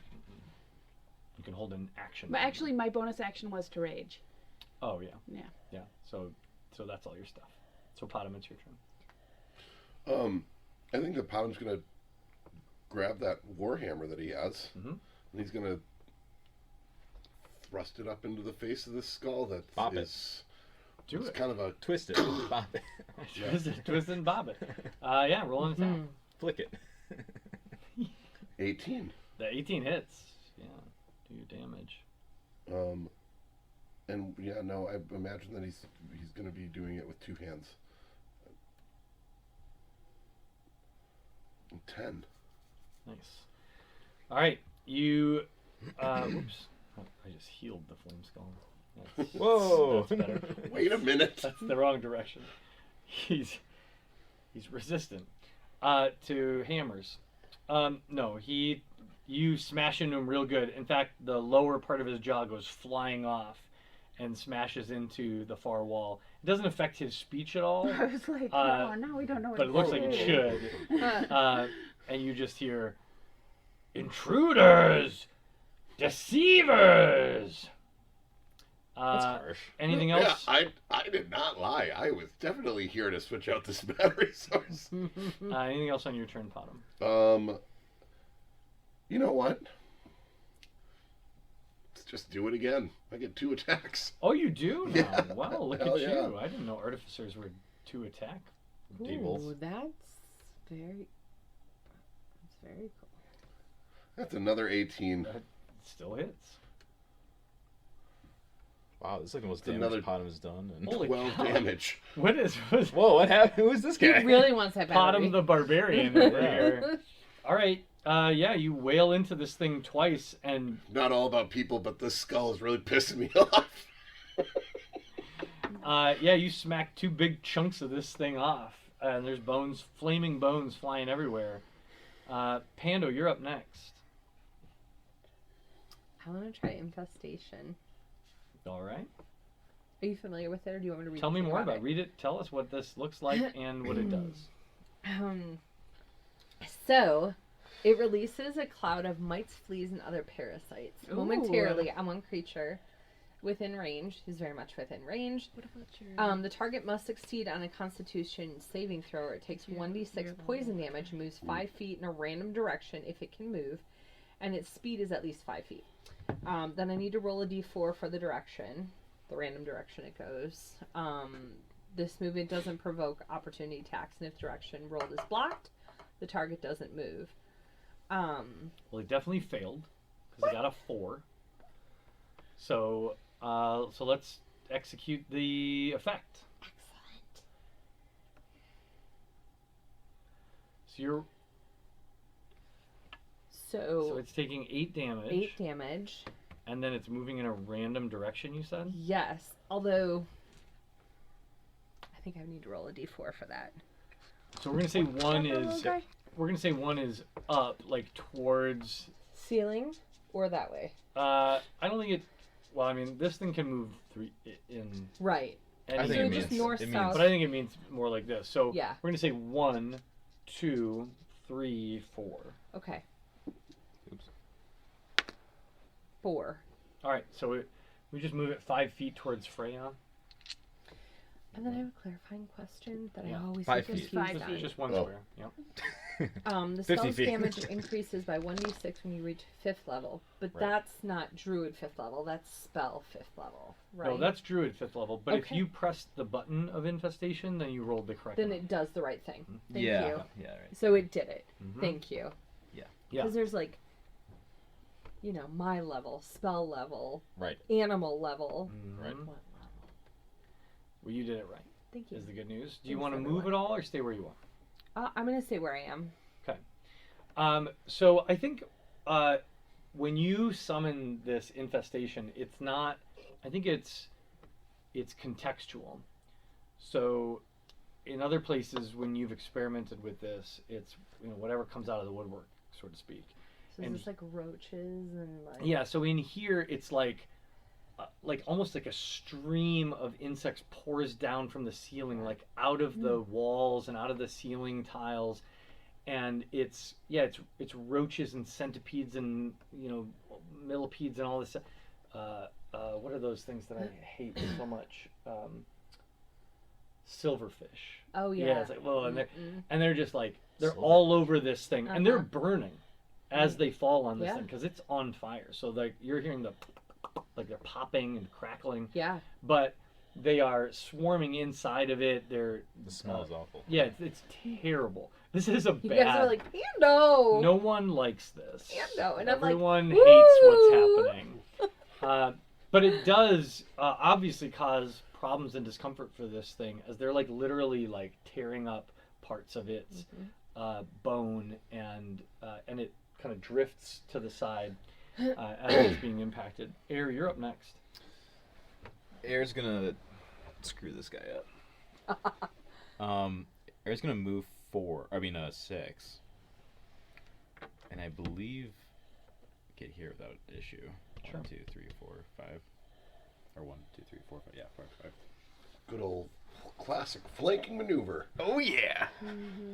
Do we play with advantage or +2, or I forget what our flanking rules are? If any. Advantage. Yeah, Advantage. you'll roll at advantage. Alrighty. We're gonna do oh shoot. We're just gonna do kind of a basic attack here. Hold on to her very precious spell slots. Because you know what? She doesn't even think it's necessary for this doofus. Oops. You know what? Here, let me just re-roll that. Because I don't know what I'm doing. Apparently on the app. Okay. 11. 11 misses. Wow, that's You're rolling at disappointing. advantage though. Oh, right. 21. 21 hits. That's very Thank you, powerful. DM. 9 points of damage. Okay. You smash an entire like quarter of this skull off, including one of the horns. I feel bad about this, but This thing is nearly collapsing Yeah. at this point. It is you have all mashed the hell out of this it. poor Panda's guy. not Full even of confident. bugs. Yeah, Panda's not even confident that we should be fighting this guy, but Full of bugs. I didn't want to fight. I this didn't guy. want No. No, it's Freya. He brought it. He's a fairly simple construct at this point. Poor guy. You know, What's his backstory? You want to hear about it? he has a family at home. There's little baby flame skulls up in the roof. Yeah. Oh, this is terrible. Air's attacking again. Daddy, are you okay down there? That's then we have to fight the children. Not again. anymore. Nat Uncle 20. Bottom's Daddy here. Wow, Twenty. look at your rolls today. Right. I know. Remember, Full damage. full max damage plus the roll. Right. Full weapon damage, not add on. So, 1 plus 10, 11 plus 6, so 17. 17. What does it look like when you obliterate this flame skull? I think I just like hit his nose and he just kind of like implodes. It's now like an inside out Yeah. skull. Yeah, so that is what happens, and then a moment later, the skull explodes, and all of you are covered with flaming bugs, Excellent. Yeah, well, which quickly fizzle out into like ash, and it suddenly becomes it becomes dark in here again, as or dim, I should say, as the bright light from this flaming skull is extinguished, and all that remains are these two magical lights fluttering on the sides. The flame skull is no more. Okay, well, so, friends, we've just effectively removed the safety. Yeah. I know, and what I'm not convinced here. I don't know that we were the good guys in that situation. Are we the bad Right. guys? Are we the baddies? Why do we ask ourselves this all the I time? We keep finding ourselves in this position. Theme of this campaign is moral ambiguity. Yep, Yeah. it is. Potem has gone back to his experiment. So I know. Yeah. All right, Potem. Here's the deal. We're here because of you, Potem. As you approach this, now with a little less, like, sort of urgency, you know, like, if you're gonna, you recognize that if you're gonna swap this thing without interrupting the flow of power, that it will have to be done fast and perfectly. It'll have to be done really quickly and without error, for you to not interrupt Without the error. flow of without error. Air can't be involved. Go around the corner. All right. if it's not quick enough, or if you stumble, the power will be interrupted to these runes, which may or may not degrade them. You don't know how long the runes will hold power and maintain this. So you are going to make 2 checks. Okay. First, you're going to make an Arcana check to determine how accurately you do the steps. You understand the steps that need to happen to do this. Right? This is the red wire, green wire, blue wire. Sure. Like, do you get it? And then we're going to do a sleight of hand check to see if you can nimbly do what needs to be done. All right. Here goes the Arcana check. It's an 18. It's pretty good. It's not enough to earn you advantage on the sleight of hand, but it is enough to give you confidence that you know how to do what needs to be done. And I just want to warn the table so that nobody gives me a dirty DM look when you hear a roll from Potem and think it's so good and it should do blah blah blah. The DC on this is 20. You're going to roll a sleight of hand, and if you don't get a 20, you fail. Air left the room, remember? You can no longer not. You can't back out of this now. You've committed to this. It's happening. Oh my god, it's gonna be like a This whole party kill. This roll is a DC 20. My palms are sweaty. Potem, where'd you get us Sleight into? of hand. I never thought associating myself with this rock gnome would be so dangerous. I want to rock. Oh my gosh. All right. Here. Ooh, physical die. Yeah, on the table. Let's go. Yeah, no, this thing has it's kind of I've cursed that. yeah, it's cushiony. Yeah. Is that And so- what my problem is? No, I anoint it with bad vibes every time you guys come over. Just It's got this like little separation here, and so I don't like rolling into that. Yeah, right on the gas. That is a 13. Lucky.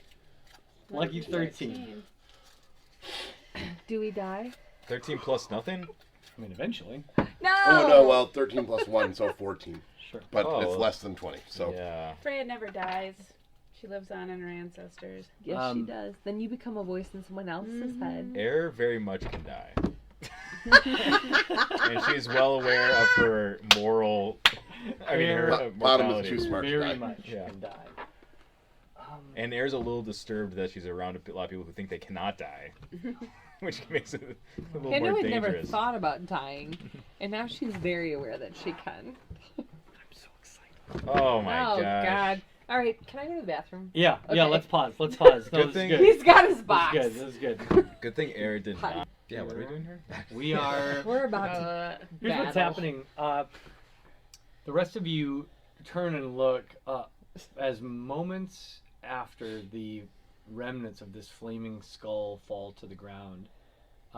Your friend Potem has turned his attention back to the sarcophagus and quickly reaches out Here we go. and after a moment's glance at the setup,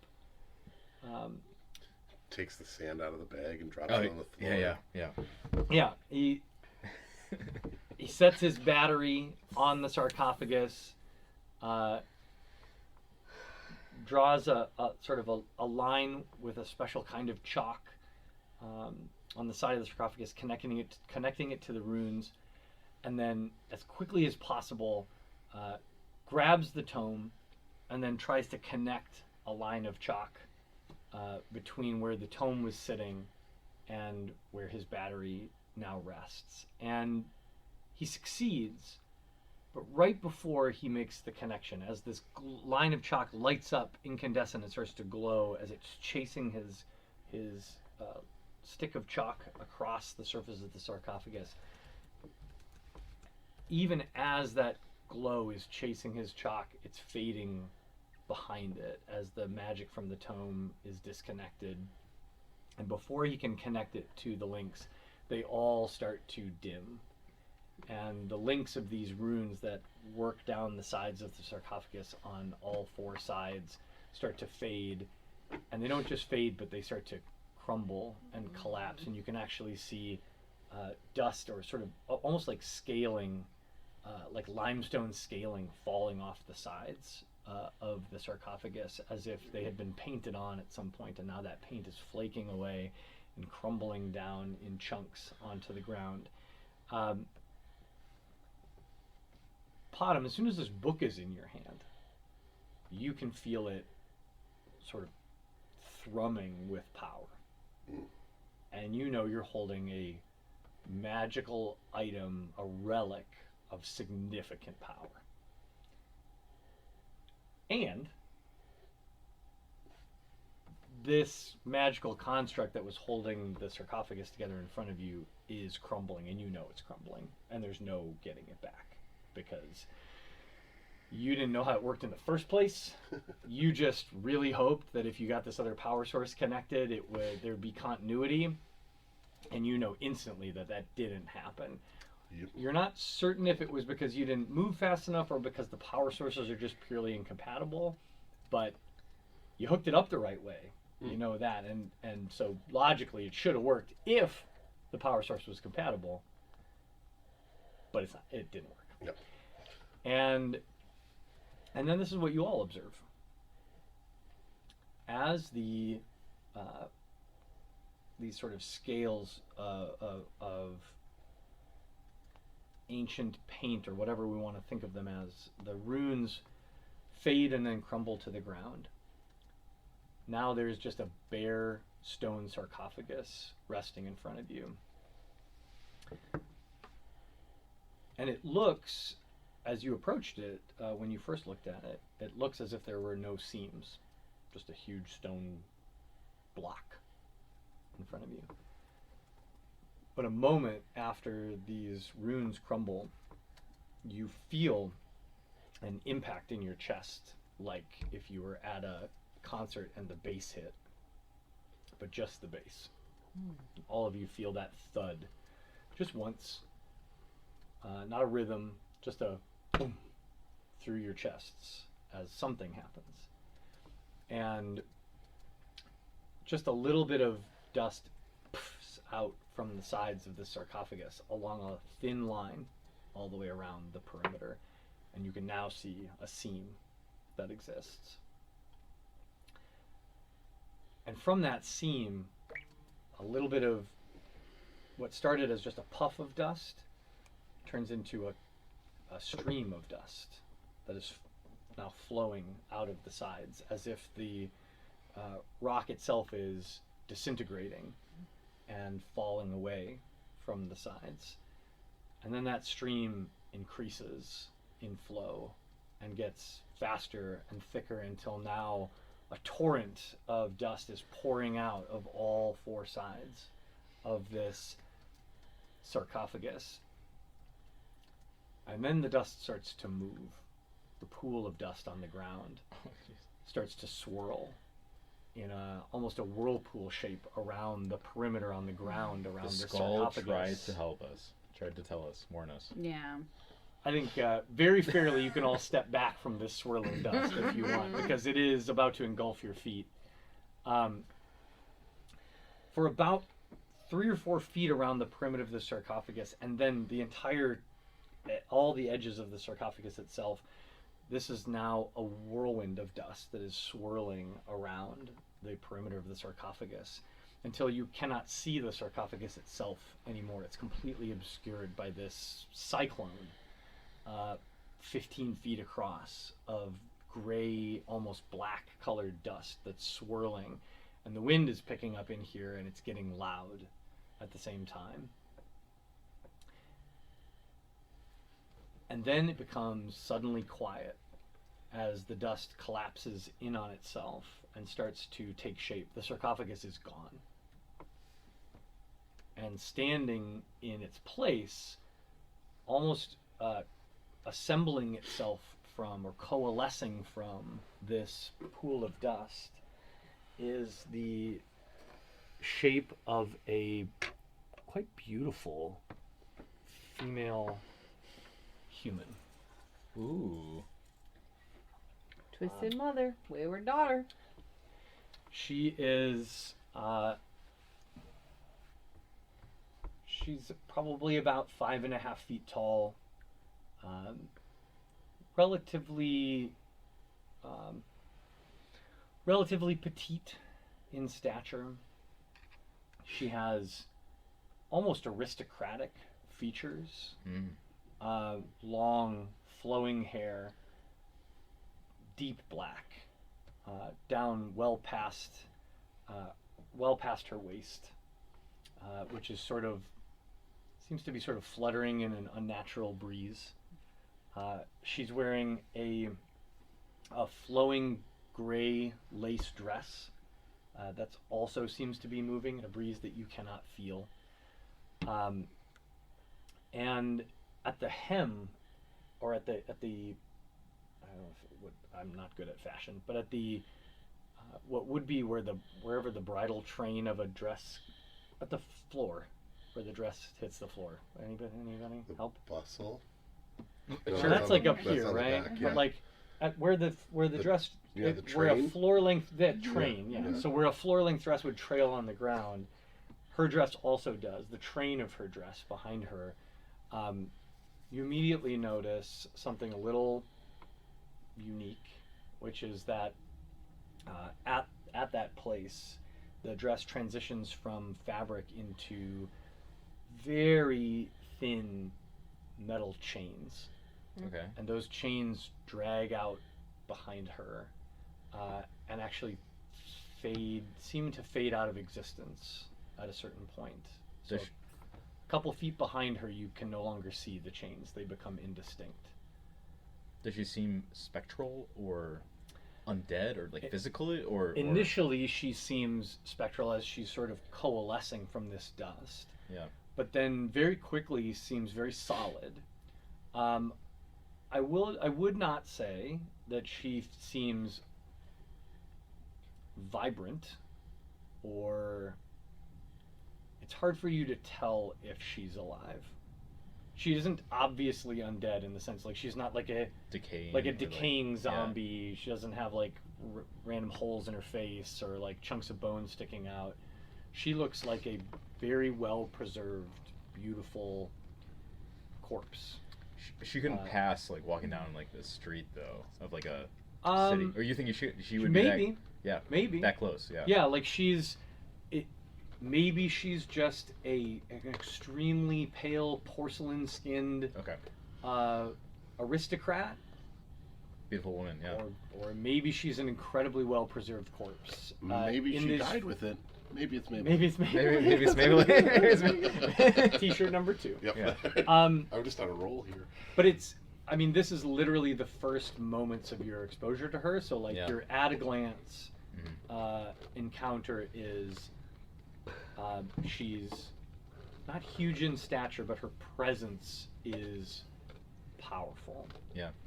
She has an aristocratic carriage and facial expression, and even though she's not especially tall, she immediately seems to be looking down her nose at you as she casts her gaze around the room. And this is the one thing that I'll say is different. Almost all of her, head to toe, especially in this light, is sort of a musty gray, except for her skin, which, as I said, is like bone white or porcelain white. But her clothing, everything, there's sort of a gray tones, right? Grayscale kind of a vibe. But not her eyes, because in the center of each of her pupils is a brightly glowing spark that is sort of a vibrant green. And it's like laser pointer crosses your vision kind of a thing. It's not like, oh, it's glowing. It's like a pinpoint of light blasting out of those pupils. And as she finally takes shape, you see her take a first sort of deep, slow breath in. And then her eyes close for a moment, and you see just a smirk, a gentle smile on her face. Not a full toothy grin, but just a small smirk on her delicate features as she sort of extends her hands to the side and stretches for a moment. And for those of you whose character is attracted to women, this is a very attractive creature, even though it's a little unsettling in this moment. But this stretch is like if that's what you're into, seductive. It's unintentional. Even Panda, who in the past hasn't, was like, hello. Yeah, I mean it's maybe one of those moments of like, would I? But it's unintentional. But this is a staggeringly beautiful creature. Maybe I'm into undead corpses. So there's sort of stretch. It's awakened something in me. There's this sort of stretch and deep breath, and with the eyes closed, and then a slow breath out, and then she opens her eyes again and just says to seemingly no one, "It's about time." And then she looks out at all of you and says, "It seems I have you to thank for my freedom, the continuation of my sacred mission. I am grateful, and your rewards will be the same as the rewards of the entire world." Ears Oh, perk dear. up. Sorry, what? What was that about Talk to rewards? us about reward. Can you go back to is there monetary rewards or or are these like, pat on the back kind of rewards? Freya would like to silently consult the ancestor in her head. You're on your own. Yeah, no, you get a response. The response is a curse. The voice in your head swears, like the Dragonborn clan equivalent of "oh shit." Maybe we shouldn't be following this rock gnome so freely, right? Then the male voice in your head says, "Sometimes retreat is tactical, daughter of my blood." Daughter of my blood. If I said, I feel like Potom is also already like kind of sort of backing up, like behind With the book in your hands, though, right? Oh, God, yeah. You're like, No, I'm not at this point going to be like, here, throw the book at her and see what I got what I came here for, and now I will be hightailing. Should we? She I'm gonna takes just all of you in say- with her glance, just gazes around the perimeter of the room and says, "Whether or not you came expressly to free me, I know not how long I have been contained by the vile, horned menace. But I am grateful, and I offer you the same reward I offer to all on the surface of Tellus. Right. Unity." oh, it's called Eric now? It hasn't been called Tellus in a really long time. Oh, She's gonna sorry, look- you don't know. She's going to look so silly. Planet Eric. Unity. And when she says unity, she extends her arms like this as if to embrace all of you. I don't know if Air likes And unity now so I much. need everyone to roll Definitely initiative. does not like hugs. I don't know if Air is a unity hug kind of person, kind of Oh. half elf. I got another natty 20. Sweet. Whoa. I got a Starting 5. All right. Suspicious. I'll actually attack this time. Hey Matt, Yeah, can you see? I see all. So you can see like all the details and complexities of like summon Fae. Oh, sure, I can look that up. Okay, just because there's a lot. I'll help you. Yeah, with we can it. summon some. Air, some what'd you fae. get? We're gonna summon some. 17. Yeah, we're gonna summon some fae. Fae. Potom? 8. Or I'm sorry, 9. All right, very good. And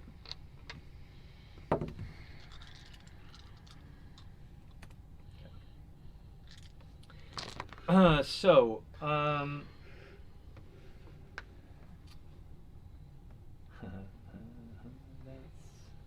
that's a cool spell. When the DM smiles, it's already too late. I mean, y'all.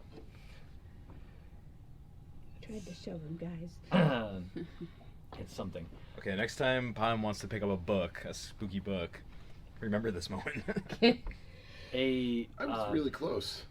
It was really close. All you had to roll is a 20. a fog of green mist and dust pours out from her arms and dress. Can Eric counter a spell? You can certainly try. Yeah. What level? At what level are you casting counterspell? 3rd level. Then you're gonna. This is a higher level spell. Sure. So you're gonna need to roll Yes. for it. Yes. Okay. This actually, I don't know how this works exactly. I think Okay. I think it's plus. I get a roll and then it's +8, but that seems insane. That can't be plus. It can't be +8. Because isn't that The- what my? Wait a Hang second. on. Yeah. So, Pause. if casting if the creature is casting a spell of 4th level or higher, make an ability check using your spell casting ability. The DC is 10 plus the spell's level. I will tell you. Sorry. I'll so tell you it's, right now. So you're gonna roll your spell casting modifier. Right. You need a 15 or higher Right. to counter this spell. Okay. Sure. And then so that's what my misread was. So it's actually my spellcasting ability modifier. So it's charisma. So then it's based on that. Your spell casting modifier is a +5. Right. Yeah. Okay. So with a +5, so you need a 10 or better. 50-50. Oy. Shit. Oh, wow. 12. Oh, well, I tried, guys. Yeah, it was. I mean, it's counterspell is great When it works. when it works. Okay. And that was a good effort. You fire off a counter spell, And and she just deflects it. Just it like- it doesn't even seem to impact what she's doing. Doesn't even blink. However, because some of you rolled quite high on your initiative, before this spell actually rolls out into the room, I am going to say, Freya, you get to act first. Mm. This is what she has begun. All right.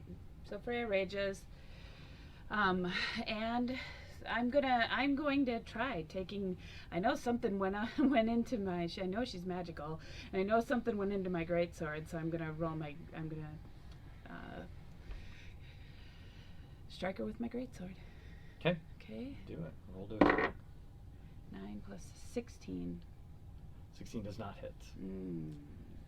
As you swing, it seems sorry, to 16 does not hit? 16. Your sword does seems to not hit. pass through a billowing part of her dress, but Okay. makes no contact with her physical form. Oy. She seems to almost fade to the side for a moment. You know how the Dementors look in the Harry Potter movies? Yeah. That's the vibe of her dress Mm. right now. Like they're kind of, it's animated in a way that the real air in here would not suggest, Mhm. and it is displacer cloak style, making it hard to get close to her. Yeah. You're just. I don't have you any get 2 attacks, don't you? movement. Where do I see if I get 2? I Oh, mean, two weapon if fighting. Potom gets 2 attacks. No. I'm sure you get 2. Under a Yeah, hit. 2 attacks. You're like a underwear? full-fledged Oh, no, she's melee. only got I only one. Attacks have per one. action 1. Yeah, I don't know. Where Why do is you that? see that? How does Potom get 2 attacks and I you don't get know. 1? How do I get 2 attacks? Potom just making is Potom just making stuff up? No, he gets 2 attacks. I have 2 attacks. Oh yeah, attacks per action. No, that You was have the two that was the attacks? last. That was the So last. I have 2 attacks if I charge, but I can't. But I couldn't charge Right. because I used my bonus action to Freya, rage. your character is still set to level 4. Oh. That's a significant How is that? disadvantage to you. So let's fix that. Okay. I think we. Click on here. I got it. I got Oh. it. Oh, He's got so I never did the whole thing where I do the thing where I because I'm supposed to roll and get more advantage Health points and then? everything, and I mean, I don't know if you rolled for No, your hit I points. didn't. I definitely didn't do that. If I We did did level like up. we did the level up. I know. Well, I got the. I thought it just kind of did that when I forgot because this is only leveling up to level 5 after 2 years, so it doesn't happen that often. Yeah. So Yeah. So roll a d12. a d12. Also, fun fact: you not only got an extra attack, but you also gained an extra 10 movement, Oh, 10 feet of movement big deal. when you're not wearing armor. That's pretty good. Yeah, as a barbarian, that's Okay. another level 5 thing. That's What does that cool. an 8. 8. All right. So 8 plus con. Yeah, well, that is added automatically here. Oh, okay. So I'm gonna add 8 to your You can just stuff here. I got it. click back on your. 43. Apply. So if you reload, you should see yourself. 2 action attacks. Got it. Yep, and you're now at 53 hit points. Sweet. Well, which is 106 hit points as I'm raging. That's So guys, that's pretty depends good. on who's attacking you and with what, but yeah. Right, right. That I'm is just glad true. you have more health points than me, because that was awkward when I had more health Yeah. points. Yeah. Okay, well that's better. Okay, I guess I'm gonna do a second attack then. Yeah. I'm gonna try again with my greatsword. Do it. Yeah, because I do get +7 with that. As you so. swing with your greatsword, you hear in your head, well, I guess we're doing this. We are doing it. Okay. There we go. 25. 25 hits. Okay. Roll your Now we're damage. talking. I actually didn't know that. So I actually get +2. I get +2 also when I'm raging, which I've never done. I get +2 on melee attacks. Good to remember. So that is 11 +2. Plus 2 damage? Oh, yeah. Oh wait, maybe the +2 is already on there. Does that look? Oh, that's 2d6 +4. But then I get 2 additional damage points on melee attacks when I'm raging. So that's Nice. 13. So 13. Okay. I'm like, I should probably start actually playing my player how it's supposed to be played. All right, so Wait, you there's a +8 in front you of it. slash Don't you in, hit and that, this or just time that? you feel This is your two sword attack. make contact And this is damage with if you do hit. this woman's So there's flesh. two separate rolls. And though you get So a I do you get a strong First hit you roll in, to this to see if you hit. And if you just do hit, doesn't then you roll. feel like you you. made the impact you thought you were going to. Okay. You clearly cut this creature, Mhm. but they seem to have thick skin. Mhm. thick dead skin. Does it, sorry if I missed this, does it like pass through her spectrally? Or is it like No. making, it's like a physical contact? You hit. I did Yeah. make Okay. You make physical impact. contact, You but feel was- it cut, but It was like cutting some flesh and then hitting metal underneath, or hitting something incredibly hard underneath. yeah. I mean, where look, I expected you've to go chopped a through. lot of things with this Yeah. greatsword, and She resists chopping the chopping a person, which you've done, feels a certain way. Mhm. Chopping a, and a peasant you feels a certain Yeah. way. Chopping an- innocent life like feels a an certain way. owl bear with thick hide feels a Mhm. certain way. Let's say Mhm. this feels more like that. Like it was just harder to get through. Okay. Mm-hmm. I can't wait to be an owl bear. Right. No, that's gonna be exciting.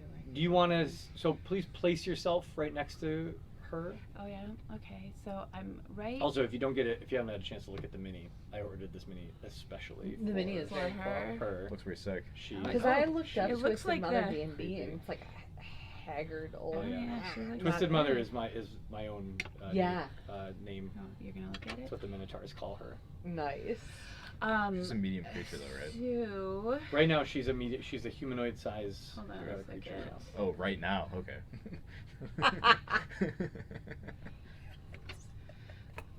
So, the other thing that happens is there's disadvantage on opportunity attack. Although I'm not gonna use the rest of my movement. I'm gonna stay right here. Air, you're up next. Can you move me just to Flanker. the opposite of Freya? Right here. Yeah, Yep. there-ish. And Air actually casts Blur. Okay. And that's What does actually Blur it. do? Sounds Makes good. me hard to hit. Nice. Disadvantage on attack rolls. All right, very good.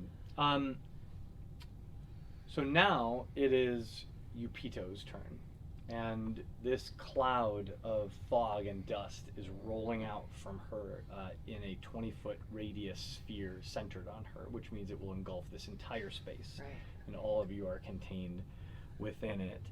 I need all of you to make a Constitution saving throw.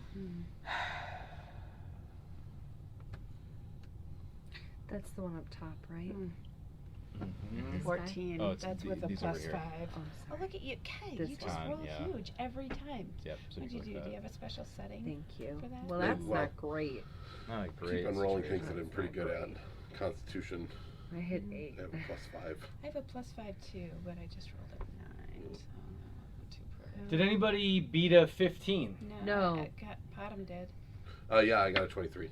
Got a 14. Well, you're gonna do better than everyone else, but you're still gonna take some damage. This is Palm's fault. Potom, you believe will this. take half damage,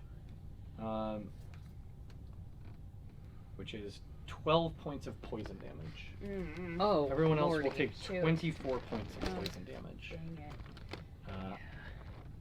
I don't know if anybody's resistant to poison on this team, but Nope. I don't think so. Actually, I am going to cast Absorb Elements. Okay. Great. Yeah, I was gonna say I have absorb elements, but I don't know when I get to do that. You can do that here. That's a reaction.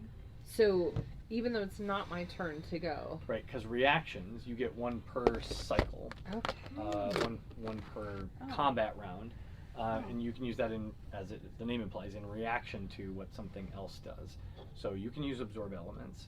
So if you're using absorb elements, I believe that gives you temporary resistance. The spell captures some of the incoming energy, lessening its effect on you and storing it for the next melee attack. You have resistance to the triggering damage type until the start of your next turn. Also, the first time you hit with a melee attack on your next turn, the target takes an extra 1d6 damage of the triggering type, and the spell ends. Got it. So instead of taking 24 poison damage, you will take 12 poison damage. Ooh, does that mean I get... You will take 6 Six. poison damage, but y'all still take 24 poison Thank you. damage. Sorry, he went flying. Again, Bottom's shield opens up, and just all of that energy gets sucked right on into it. Great little deflector shield. Nice. Been so cool if that counter spell worked. I really would have. It would have been sweet. Yeah, it really would have. Because she takes all the damage then, right? Oh, I don't think it works like that. I think it just Just- I think it just yeah, it just just doesn't does, happen. yeah. But still, saved us, 40 damage or whatever. Oh yeah. I have to take my Oh, phone more damage. than that, 60 some damage. And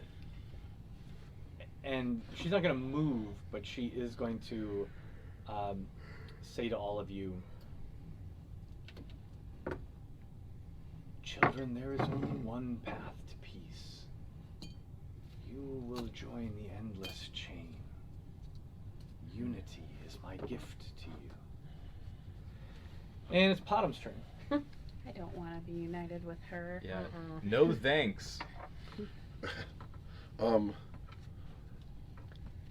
guess Bottom was going to take this opportunity to do something completely different, but now that we have an extra d6, and it worked so well in the past, I guess Bottom is just going to rage in with a warhammer. Okay? Yeah, Palm turned into like this melee brawler all of a I sudden. know. I don't know what happened here. What is the I love deal it. with that? Yeah. If an elf has a summoning. Just a gnome That throwdown. stops when I wild shape, right? 25. Like this little phase 25 will hits. stay out Yeah. while I wild shape. I'm just waiting Um, for this. I think it would. It's just Unlock concentration. something, Do you bottom. maintain concentration? So there's with the wild 14 shape? plus a a d6. good- Rage I mode. think it stays. That Warhammer's +1, right? Yeah. Doesn't say one way or So 6 additional 20 damage. Yeah, I think you would. All right, I also you like blast your hammer into this creature, and the warhammer seems to Yeah. make a You're solid good. impact. The power of this spell that you captured, the poison that washes over her, however, does not seem to even make contact. There's no reaction to the poison. But you make a solid impact with your hammer. You want to swing it again? Yeah. Yeah. Sure do. Works the same So way. I can summon it, and then on my next one, or is it a bonus action? 17? 17 just hits. No, I think That's an that's an action. action. Yeah, that's what I thought. Okay. 13 Okay. points of damage. Nice. Yeah, I mean, this is Bottom's thing now, apparently. Just swinging hammers. Apparently. So Bottom runs up Why and am I even here? bam, bam. So 2 sledgehammer shots to the hips, I Unbelievable. think. And you do get a brief reaction out of her with that. She does not like it. Is that the end of your turn?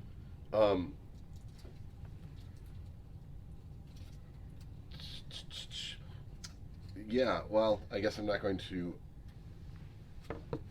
Yeah, I'm not going to. Oh, well. Here comes the exocomp to do. Yeah, it's the end of my turn, but the exocomp is going to do its rend. Okay.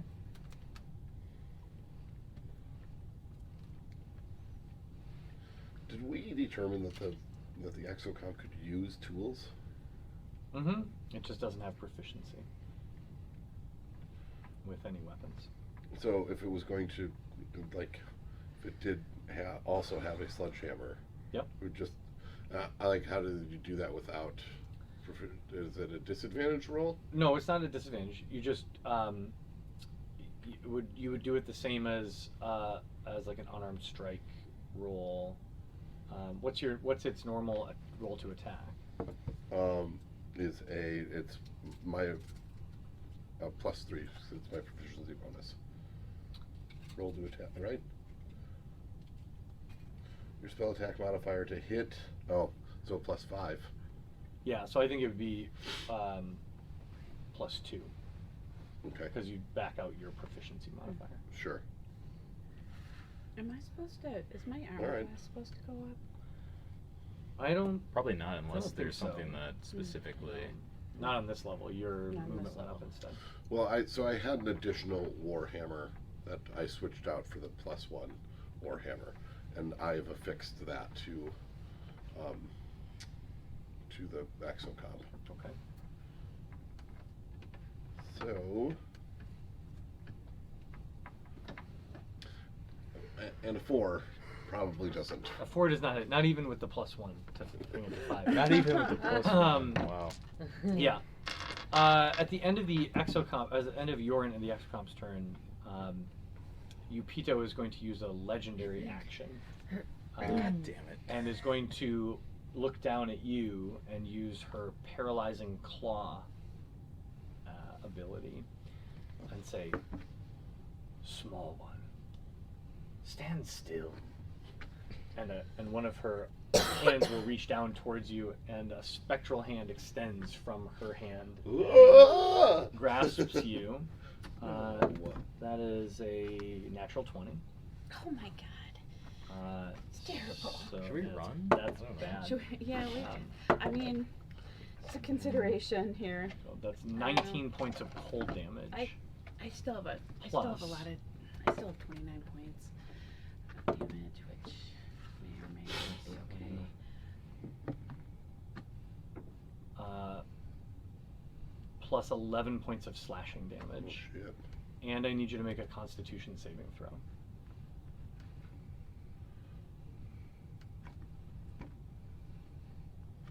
$16. Just save.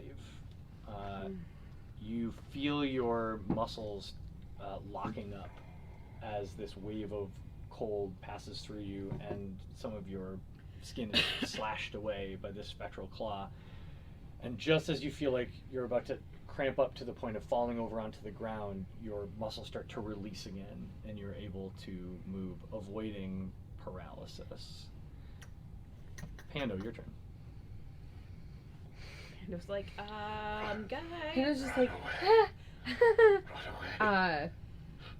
yeah, she wants to run, but I feel like we she's need to gonna try to cast. stop her if we can. Yeah, rather than like unleash it on the world. You. The world's a Okay. big place. She's gonna summon Faye. Yeah. She's gonna summon Good. a fuming Faye. If you wonder what it looks like, Faye. it looks like this. Okay. But glowy and Glowy. flying. Did you see your fuming Faye? Small little angry face. It is. It's a very angry one. I don't like There are those, different especially the versions. flaming ones. So fuming. Well, the flaming skull was Alright, it darker takes the form of a before. beast Yeah, but at least it wasn't. of challenge rating 6 or Minotaur. lower. Yeah. Nice. It's challenge rating of 6. That's a serious animal. Yeah, the armor. So just so that you guys know, I don't know if you're familiar with this at all, but 12 plus the level of the spell for its armor class. Hit points are 30 plus 10 for each spell level above 3rd, but it is 3rd, right? Can I ask just ask a quick question? Yes. What level spell is this in your character? 3rd. Do you want to just look at I'm it? reading the wrong one then. No, I got it. Okay. So it's 15 3rd AC. level conjuration. Because I was reading the 6th level version, I Oh. mean, 6. which is substantively different. It is. It's Than, pretty cool. than that. But so is this one. All right. 3rd level summon Fae. Here we go. Yeah. Fae spirit. May I have that cap? You may. Just as Or a you could visual go with animals. representation. You know, I was gonna do an animal, but none of them look like a little fae. How do you Do you have a feel little about fae? this guy? Yeah. Oh yeah. He's got some Fae energy. He's got some fae energy. Oh. Get on in there, Faye. Mr. Faye? Mr. Fae? I mean, if the Fae came over here, All right. The So Fae he's can got go armor anywhere. class 15, it's an Mhm. opportunity great. attack, then, right? and he's got some fun stuff. Okay. All right. So you've summoned your Fae. That's your action. Mm-hmm. Do you have any bonus actions, or do you want to move?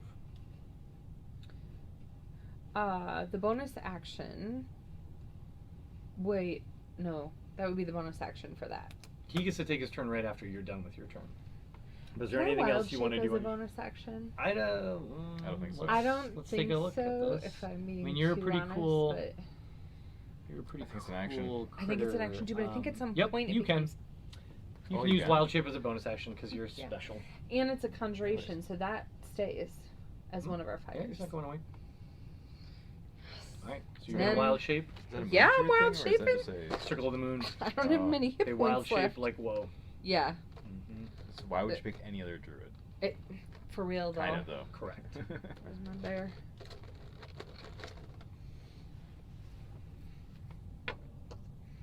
Okay. All right. And then what's your? I think you have movement too. Do You you can wanna... move if you want. Yeah. I'm gonna stay there, specifically because I want to charge in my next one. Okay. And what's your spirit getting up to? This guy is very fun. If I do it wrong. Okay. Multi-attack. He gets 1 because you cast it at round. You can cast it at level 3. Oh, it gets really? Because it says half rounded action. down. Yeah, it says multi-attack. The Fae makes a Oh. number of attacks equal to Rounded half down. the spell's level rounded down. So Yeah. he gets 1 attack. Math. Multi 1. Okay.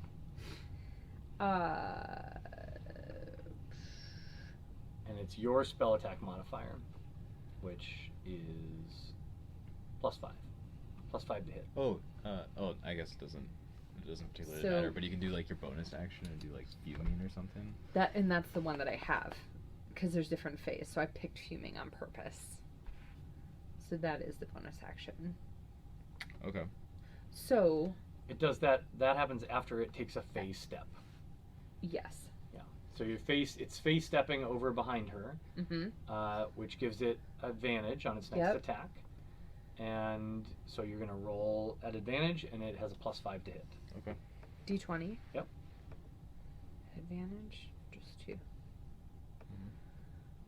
Okay. I'm gonna take the natural 20, please. Very good. Excellent. That hits. It's an angry little so fae. you are going to roll. You're gonna roll 2d6. You can. Sorry, you can roll these if you want, or you can roll. I'll just do this. Roll 2d6. And because That's it's right. Because Two. it's a crit, you get to add that to the max damage, which is 6, 9, 12, 18. So whatever you just rolled nice. plus 18. 7 plus Nice. 18 damage. 25 Sweet. points of damage. Very I feel good. like the angry Very little good. fae just like running Right. in there. Yeah, that's a big. That's a chunk. big hit Yeah. from this Good. Fey spirit. Glad that guy's on our Excellent. side. Right? Yeah. All of a sudden, I feel like this fae just runs past, and you guys are like, "The Who the fuck is that? What in the? friend or foe?" Oh, oh. I don't. Ew. Awesome. At the end of your turn, before Freya's turn, Mm-hmm. Yupito is going to take another legendary action, and she is going. so many actions. Oh, yeah, no, Well, this is a really powerful creature. I don't know if you guys knew. But I Picked feel up like on- picked she's up on not that or playing not. by the rules. We go in order. Yeah, That's what legendary actions let you do. legendary actions happen in between rounds. Okay, I'm in gonna come back as an in between elemental. turns. Smite her. She's going to attempt a chill touch on Freya. So she points at you and says, "Scaled child, you too will join the Everchain." And from her finger, a thin ray of sort of frosty cold extends. That is, I do have resistance to cold damage. unfortunately, it's not actually cold damage; Oh. it's necrotic damage. But that is only a 13 to hit. Okay. Does that hit? It's. No. Oh no. They were close to 15. 15. Okay, Never so mind, you sorry. manage to Thought you sort of nimbly duck out of the way, and it this sort of breath of necrotic cold drifts past you, and it is your turn. Okay. Well, I do have opportunity, right? I'm gonna hit with my greatsword at advantage. I mean, I have advantage, Do it. not Yeah, opportunity. yeah. Whatever it's called. She Okay, is 21 surrounded. and 20. Smacker, yeah. That hits. Smacker. And we have 10 plus 2, that's a 12. Okay. And then I have a second attack, which I will do. Opportunity. There it is, 26. That hits. And, yeah, okay, whatever, 26. And then we have 12, 14. Nice. And then, as my bonus action, I'm going to charge around a circle, which goes to 8, and it brings me right back here. Nice. And no, you don't let me do that. Well, Can I here's dash the- out, dash back? You'd have to You'd have to. I'll make a I'm deal gonna with you. yeah. You can do this, but she's going to get an attack of Opportunity, opportunity yeah, yeah. if you choose to do that. Okay, that's fine. But I get one more melee attack. No, first she attacks you. First she because attacks you're me. gonna Well, you're gonna and turn on and run away oppor- from her. On opportunity attacks, do a- she has to attack at disadvantage for opportunity attacks Okay. against me Because you're raging? because I'm raging. Okay. Cool. She's gonna Okay. do that. That's fine. I'll do that. She'll take that opportunity attack. Freya turns around and starts to sprint away. Where is she going? Oh. Be right back. The lowest is a 15. That hits. I have armor class 15. You are gonna take Let's see what kind of damage. 4 points of slashing damage, and then Is that halved or no? yes, so down to 2, and then 10 points of cold damage, which is also halved because of your resistance. So that's 5 points of cold damage. And I need you to make a Constitution saving throw because this is her paralyzing claw. So my Fae has 30 hit points, my bear has 14. Okay. Just like Damn it! collectively. How can I fall to get hit 14 points. when I have Go. 5 every And then, like, time? I'm 25 hitting is 14. Candace. I have So- plus 5. Yeah, yeah. Although A lot of this bodies, a lot of- attack lot of doesn't meat. do a ton of Right. damage to you, Mhm. the spiritual attack here starts to clench your muscles, and your body locks up to the point where your muscles do not move, and you are paralyzed. You cannot move or take actions. And that's So- immediate, right? That's Immediate, as Yeah. of right this moment, you are Alright. paralyzed. Fine, I won't take my extra. I won't run in my circle. And, No circle for you, unfortunately. Hey, it was at disadvantage. I had a. It was a good try. It was a good try. It was a good try. Air, it is your was turn. a solid try. well, now that Air is in position and has blur up, I think she's just gonna start hacking and whacking and striking and Go for it. biting and I don't know what. Do it. I don't recommend that. Ew. Let's see here. First attack of the 2 at advantage. At advantage, yeah. Definitely Well, we're just gonna ignore that one. surround it. Are you freaking kidding me? Did you see that? Double- did I see also that. saw Is it. that double I That was saw it. ridiculous. It was 2 and then no, 1. it like Ugh. it went like it looked like a Hard. magnet was moving it. Unbelievable. Yeah, Okay. it was Definitely. ridiculous. It was dancing. Yeah, no, That there's was something ridiculous. about Wow. these dice trays that are just. Yeah, 10? you should definitely Yeah. fill in the Wait glass. a second. Are there magnets in here? Or there's like. Hey, listen, wait a I've second. been That was wild. wild. Unbelievable. Okay, well I'm gonna assume that that 11 doesn't hit. It doesn't. Okay, well that's the first attack. The second attack. Oh, you're still using Yeah, that goes thing. right back to Maybe. the Don't tray. stop Yeah, using no, that thing. Get Come the tray out of there. Yeah. Well, it was First. the first one was 4, so that's And that 13. Second one was 3. Yeah, yeah. Yeah, that also misses. Wow. Yeah. Wow. Okay. Well. Anyway.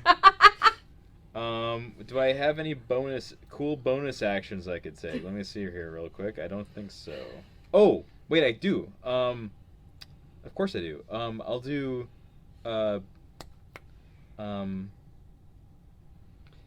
I'll do Hex, Ooh.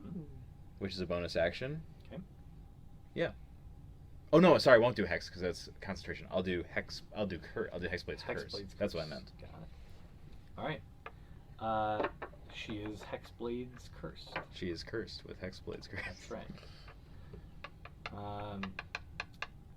Nice. Okay. Very good. At the end of your turn, Yes. she is going to use her third legendary action How many legendaries does she and have? fire off a chill touch at the bear in the back of the room. That's me. That's you. That is a 24 to hit. No. I reject your reality and I insert my own. Legendary. Missed me. That is going to be 9 points of necrotic damage, Let me Brushes show it you off. my. and you cannot regain hit points until the start of her next turn. That's okay. No healing for you. We'll make it work. That's okay. I have like so many hit points. It's okay. I got it. And now it's her turn. So now she's gonna take her real turn. Oh, what's she gonna do? I think. What you gonna do when you come? Man, I have a dice set that's exactly the same color. Also shit. Those are cursed. Yeah, I Those do are think you cursed. should just like burn those or something. Unbelievable. She's going to.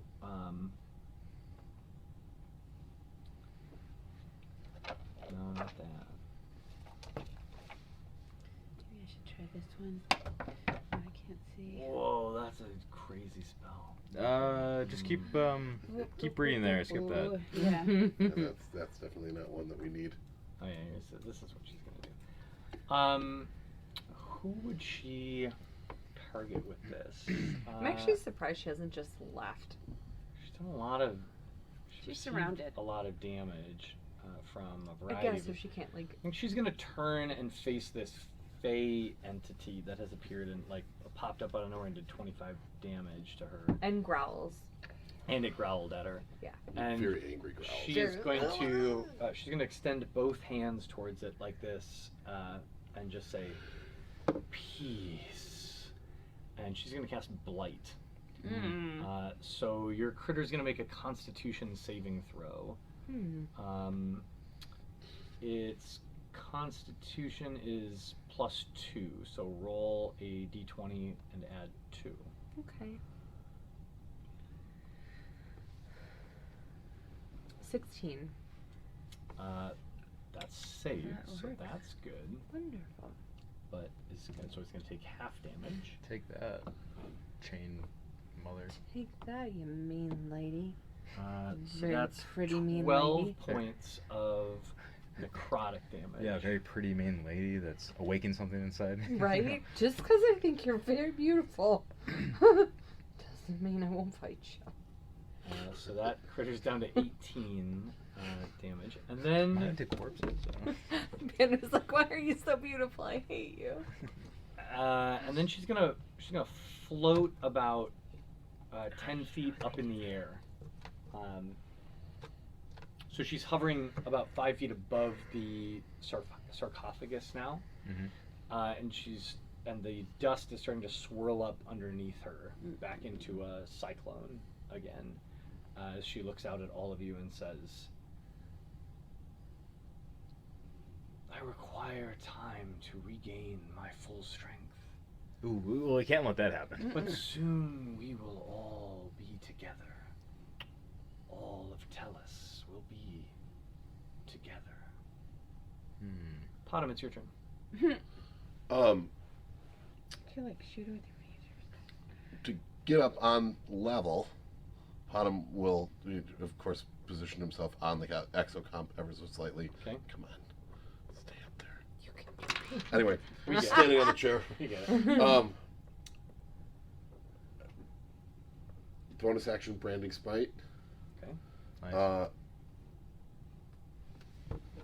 A two-handed warhammer attack. Do it. 23. Hits. So that is 16 points of damage with that, and then I get an additional 2d6 radiant damage. 5 could have been better for a second level spell. And we will. Oh, you know what? Sorry. This is happening at advantage, so I just wanted to make sure that. Okay. Second warhammer attack.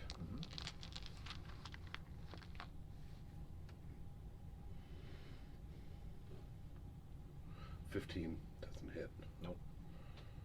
Okay.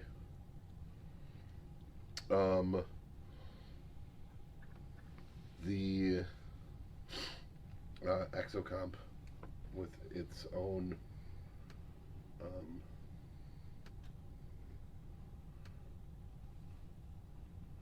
natty 20. Nice, exocomp. Whoop whoop. That hits. It's just a your regular. warhammer damage. So it is. So just roll it and then add the max damage. Yeah. So it would The be a max 1d10. damage for the dice. Yeah, it would be 1d10. Or, well, I guess I did say that the warhammer was fixed to one of the arms, so it would be a 1d8, right? Yep. So 8 plus whatever you roll. And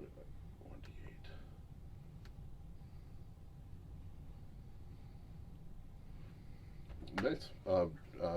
15. Okay. So the exocomp slams this warhammer into the side of her body, extending its arm up high.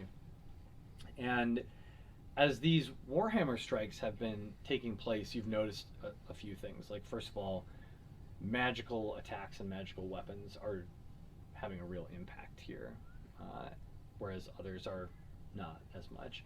These warhammers in particular that you looted from this very tomb from the Minotaur clerics of old who helped to contain this creature in the first place. Sure. Seem to be particularly annoying to her. And it is with this most recent swing of the Warhammer from the Exocomp that you hear the first cry of discomfort from Upido as her body starts to lose consistency for a moment, and a great deal of her crumbles to dust before she seems to, with a force of will, pull herself back together. And it's at this that she flies up even higher and looks down at all of you and says, "Unfortunate. There are always those who resist the path of peace, just like the foul minotaurs before you, always in search of a fight. I will bring this world to peace and unity. It only requires time. And time is something I have a great deal of. Farewell, children. I will revisit you soon." And at this, her body collapses again into this cloud of dust that has been swirling below her, and it cyclones up into the ceiling, into the hole from which the flame skull descended before, and whirls away, leaving you in the dark with only the flickering magical torches behind you. And your encounter with Upito has come to a close, combat-wise, at least. The sarcophagus, though mostly gone, a portion of the sarcophagus, hollowed out, remains in front of you, but Upito is out of there. I should have mind spiked her. That would have been sick. Could I look inside of the sarcophagus, see if there's call. anything in there? You may. In the sarcophagus, you find a badge about this big, probably 6 inches across. It is beautifully crafted from a metal that I'm going to say you maybe don't know, that you don't immediately identify. It is very light, surprisingly light, but feels strong. It's beautiful, it's got a silver, a color somewhere between silver and platinum. And the badge is almost shield shaped, not quite, and is engraved with a stylized axe. Potom, as you glance at this, you've seen this axe before. This is the same stylized axe that you saw in the temple arena in the Hall of Champions, repeated over and over and over again. This is a familiar symbol in that temple. That's the symbol of champions. I will relay that information. And that's it. That's all that's in there. I totally Good thought thing she that was we're gonna going back puff to that off town. immediately. I didn't think she would even waste her time with us. I mean, she definitely wanted to kill you, Yeah. but out of character, if you took her to half hit points, she was going to bail. My weapon counted as magic, by the way. I don't know if that matters. Oh, yeah, you were. Oh, okay. You were doing damage. The times you hit. Yeah, I mean, that was That's the first part. Yeah. So friends, this is where we're gonna leave it, with the Yeah. party standing in the relative Okay. dim light of this crypt, having just released the ancient evil onto the world. Nice. I feel like my face spirit flew up to try to follow. I'm coming. It's like the mummy or something. Potom, you have this tome safely in your possession. Well, I hope it was worth it. Oh. Air shouts. Oh, I think it's going to be. It's pretty good. How do I am going to give out some quick experience here. Everybody can take 500 points of experience for this encounter, for surviving first contact with Yupito. And that's where I'm going to pause our episode today.